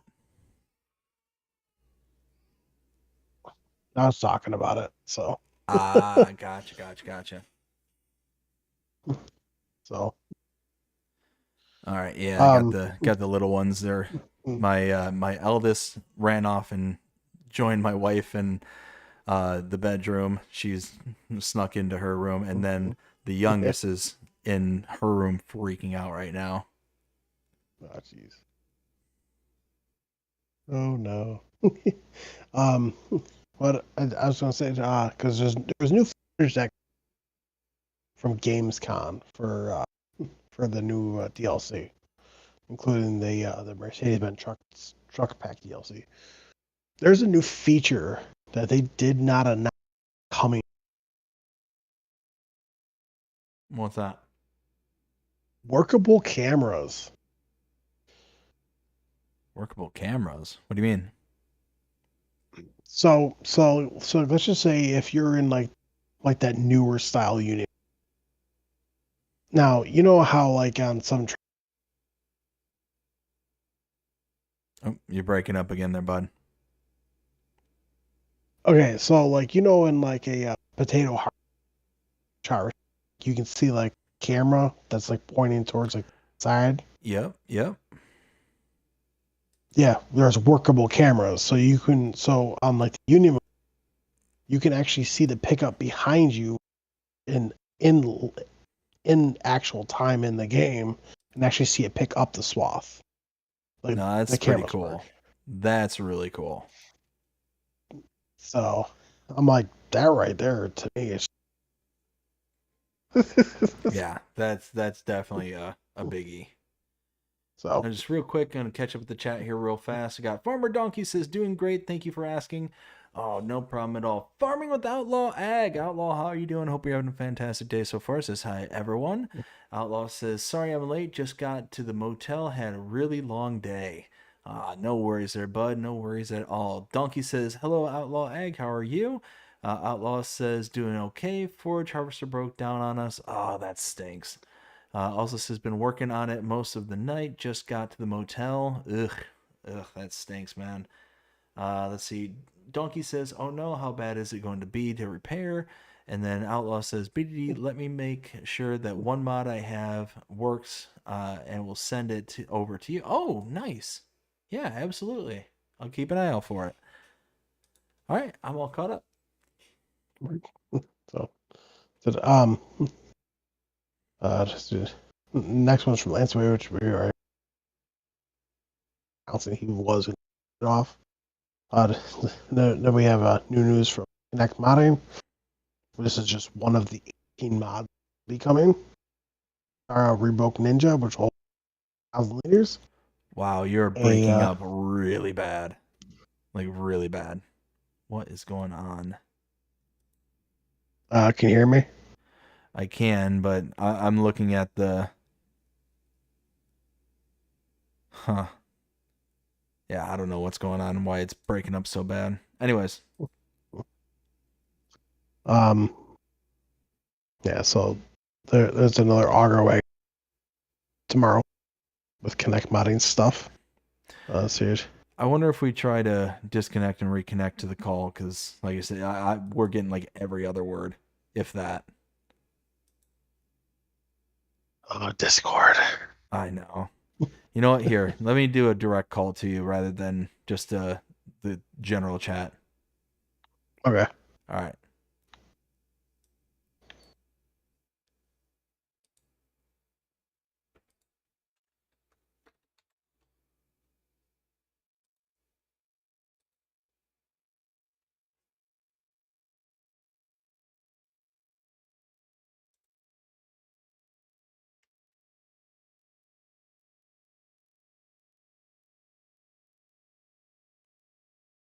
Can you hear me now?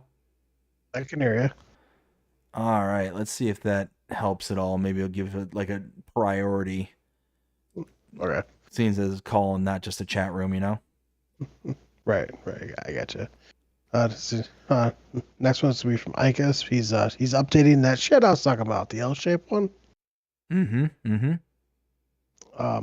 So he's doing updates on my shops, new details, doors, added new functions and colorways. Which it's already amazing because he's making it even better. Yeah, exactly. Oh, one more second there, Will. Got another one from Outlaw says, so if anyone's on PC wants a nice 4X map, I have one. I can send it to you. Anyone. Oh man, absolutely, Outlaw. Would love to see it. If it's if it's in early testing or whatever, send it over my way. You may have seen, I did one for Jake Dub 77 just yesterday. If it's like ready to like release and be out there for general, I can do a tour of it, the whole 9 yards. So just let me know. Oh, just released today. Oh, perfect. Yeah, so send it my way. I'd love to see it. All right. I'm sorry. Go ahead. Let's see update for Elma. And then from EED123 3D Corner, it's basically just updating us on his progress on his old class telehandler. I'm very excited for this. Oh yeah, this gonna be nice. Then there was the Gamescom trailer for the Highlands Fishing. Here at least, which didn't really show much. So, not stuff we already knew about. New mods for Tuesday. I guess for this other one. So he's working on a shed. And then lastly, Oxygen David showed off some new screenshots. This is ridiculous. Like absolutely ridiculous. The screenshots here, they're just gorgeous. Oh yeah. And he actually helped Giants make their new DLC map. Wow. So, you know how I always say how there are tiers of map makers? Not, wrong wording. That there are map makers who are the best in specific fields. Yes. So, Oxygen David, in my opinion, would be the best map maker when it comes to like realism, right? So you got Oak Ridge Farms. You got this one coming up here, Whitcomb Park Farm, and many, many others that he's made over the years. I mean, he makes some of the most hyper realistic mods that you can put a video of it, of like real life and the game, and be just in awe on how eerily similar they are. Then you got other map makers out there like Cavalier Roy, who does like an amazing job with the kind of utility, the beauty, as well as the kind of overall ability to do like I call it the a la carte method. You know, being able to have like, I can pick this little piece of the map here, this little piece of the map here, and kind of, you know, rearrange and make it however I see fit. He's probably one of the best at doing that. There's Lancey Boy, who does like, again, really good, hyper realistic, but still kind of in that fantasy vibe kind of thing, to where it might not be a real place, but it could be a real place kind of thing. I'm thinking of like American Falls. I'm thinking of like Stone Valley, things like that. So it's just all that to say, Oxygen David, by far and away, in my opinion, the best when it comes to like the realistic styles of maps. And these screenshots that I'm showing off here are just examples of how insane like he can make his maps. It's incredible. Right. Oh yeah, 100%. Well, I mean that right there is why it takes him forever to get a map out. Well, and here's the thing: is I would much rather get 1, 2, even 3 maps from Oxygen David the entire lifetime of Farming Simulator 25, than get 20 of them, and them being anywhere near like the reduction in quality. I much rather get these super high quality maps that he is capable of making, rather than him kind of degrading the quality and bringing us something of less caliber. Right. I definitely agree with that. I did chat with him. He said that Shellington Valley is coming back. Oh, nice. I'm excited for that. He did tell me that it is going to be either just shy of a gig or over a gig. When it comes to the mod hub, which I'm not surprised, because if you remember back in 19.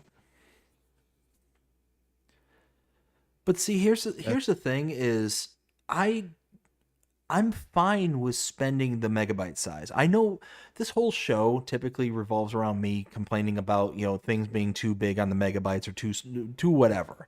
You know, megabytes being the big one. But I'm fine with spending the megabytes if it's worth it. If there's something that's like going to be worth the expenditure of that size. And an Oxygen David map, like it could be 2 gigs for all I care. I would install it because it's that good of a map. Right. Exactly. Now there's one other piece of news that I do want to share though. So Giants did release some rare footage of games gone for people playing Farm Sim, for the new DLC and the Mercedes. That's why I knew about the camera. With the Highland Fishing DLC, so the well, they did show off the Highland cattle, which I think is awesome. They look absolutely fantastic. Then they just showed off some other, like, around the town and just some other things as well. But the one thing that I know that caught a lot of people's eye was the fishing part, where you actually can pull out a rod and toss it in the water. It says wait, and then you have to like slowly reel it in, and then it'll pop up like on the left hand of your screen saying congratulations, you caught like a big bass. And then it'll give you the option, do you want to sell it for this much or return it back to the lake?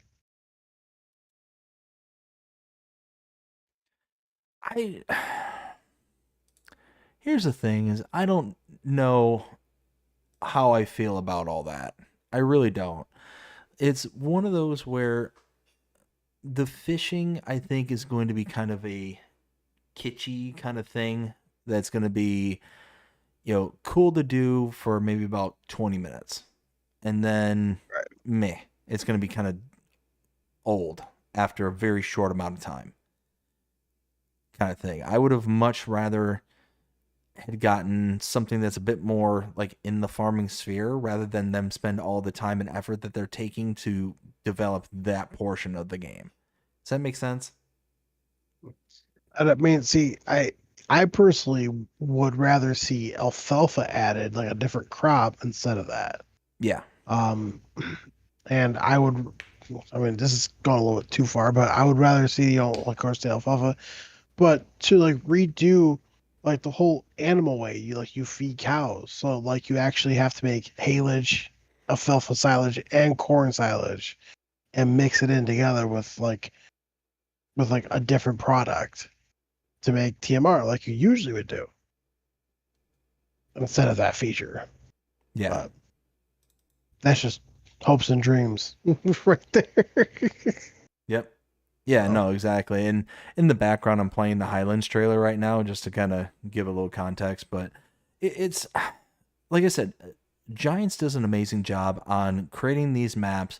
They look amazing, and it's going to be a ton of fun, regardless of what it is and like all the kind of additional features that are a part of the game itself.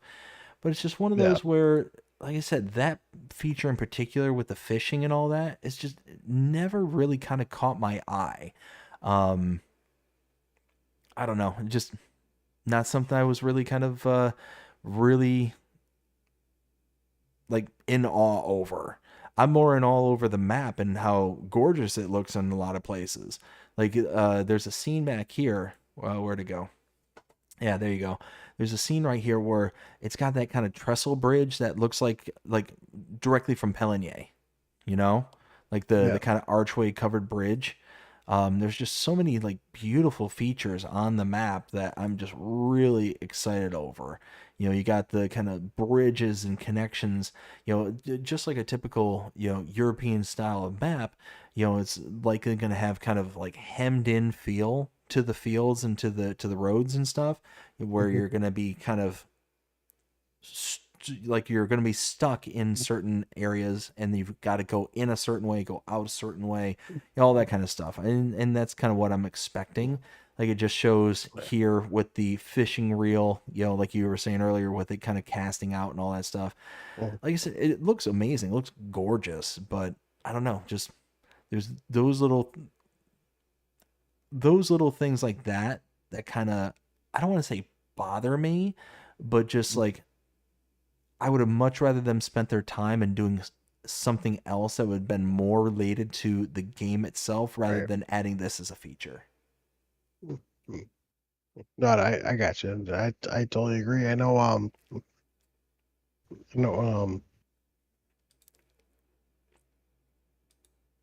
I do know is because we have about 2 more weeks from now. Sunday starts a whole new week. So we have 2 weeks from now. Well, technically it's Monday now. So, well, fine.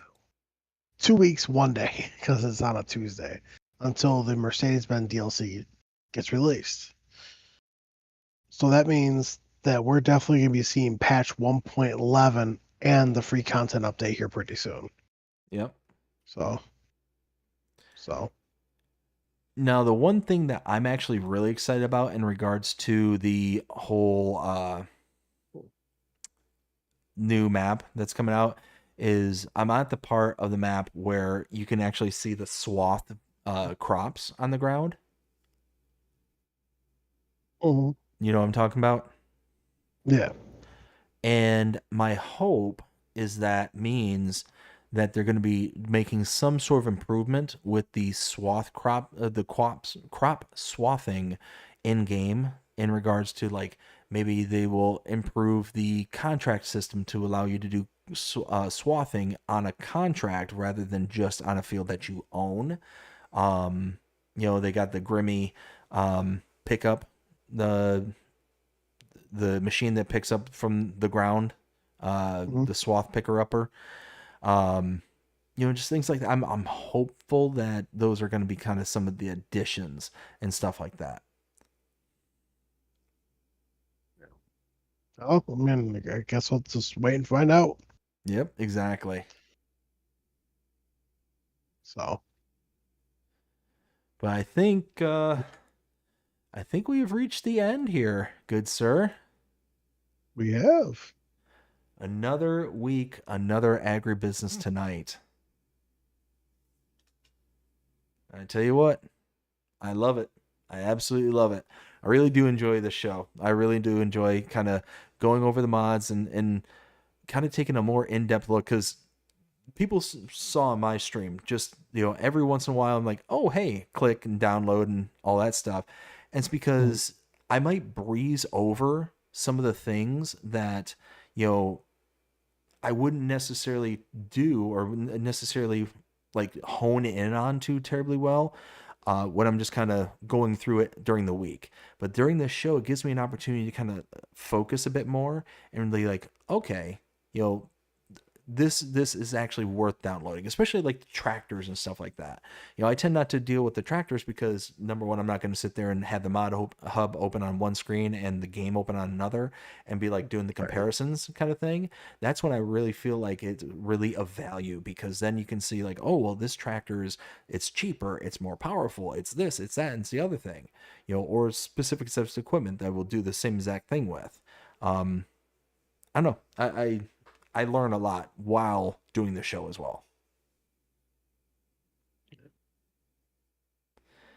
But yeah, no, like I said, had an absolute blast with you here tonight, and gonna be getting ready to gear up for the weeks to come. Yeah, 100%. And also, one last reminder: do not forget, people, that today, well, as a Monday, because typically Monday we sometimes don't get mods. Pay attention, because I know that we're getting a massive mod drop today. At least 18 new mods from Connect Modding. So watch out now. Which I did ask because I was very curious, and they haven't announced it, but I'm gonna say it here. And if they want to come back at me, they can. That's fine. I asked them if it was going to be a huge pack or all individual mods. Because I was thinking to myself, man, if that is a pack, we're going to have a problem. Oh, yeah. Yeah. No, they're all individual mods. Love it. Love it. Love it. So, just real quick, Farmer Donkey says, great stream, guys. Thank you, Farmer Donkey. Glad that you enjoyed it. And like I was saying earlier, I hope people who stuck around, were able to get a little bit of a deeper appreciation for the mods that we got for this past week. Yeah. And one last final thing. To any modder who, any modders who watch this or hear about it, from deep down, thank you for all your hard work. 100%. It doesn't matter if it goes from a handheld brake to a weight to a small tractor to a huge combine to a huge placeable or even to a map. Like, appreciate everything that you guys do to make this community better. So, because without modders, I mean, I'd still play the game, but I mean, come on, like, modders make it more fun. Well, and just to piggyback off of what you're saying there, without the modders, like, yeah, they make it more fun, but they give it the longevity that has allowed this game to stick around as long as it has. Like, this game has been going on since the 2000 aughts. When was the first iteration of Farm Sim?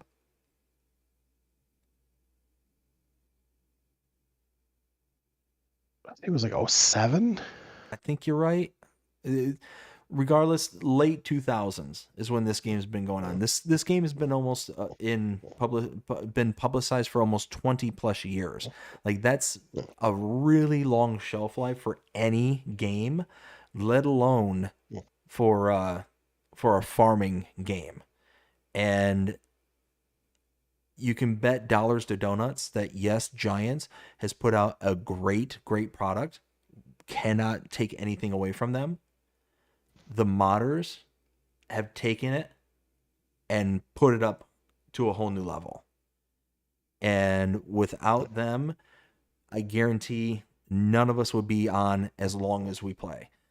The hundreds of hours, thousands of hours that we put into things, guarantee wouldn't be there without the modding portion of it. Absolutely not, no. So, yeah, I double and triple down on what Will said. Thank you to all the modders out there, map makers, modders, whatever you do. Really, anybody who has any sort of connection to the community here within Farming Simulator, thank you all from the bottom of our hearts, because again, without you, this community would not be anything like what it is now. Correct, 100%. So, but I think that's where we can start wrapping things up. We hope you all enjoyed it, and if you did, please show us by liking, sharing, subscribing, following, commenting, doing all the things the algorithms enjoy you doing. The shows you're engaged with this channel and enjoying the content. That being said, I hope everybody has a fantastic day. Take care.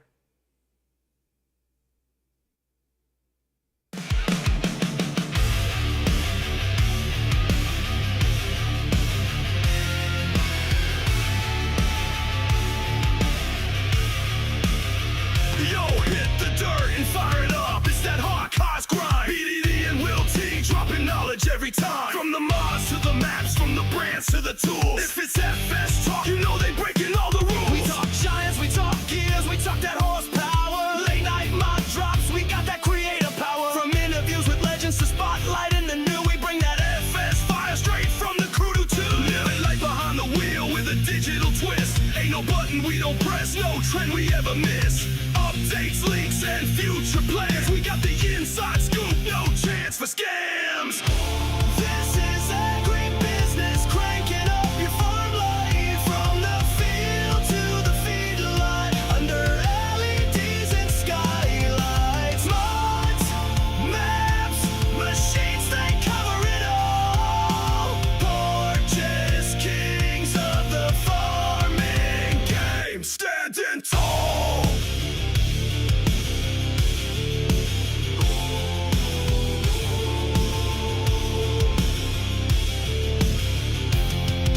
It's more than a game, it's a way of thinking.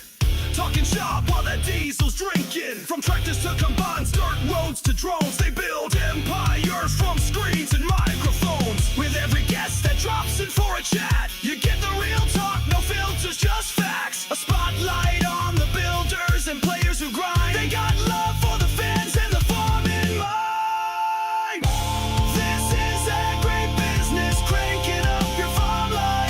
From the field to the feedlot, under LEDs and skylights. Mods, maps, machines, they cover it all. Portets, kings of the farming game, standing tall. So plug in the pod and hit that sub.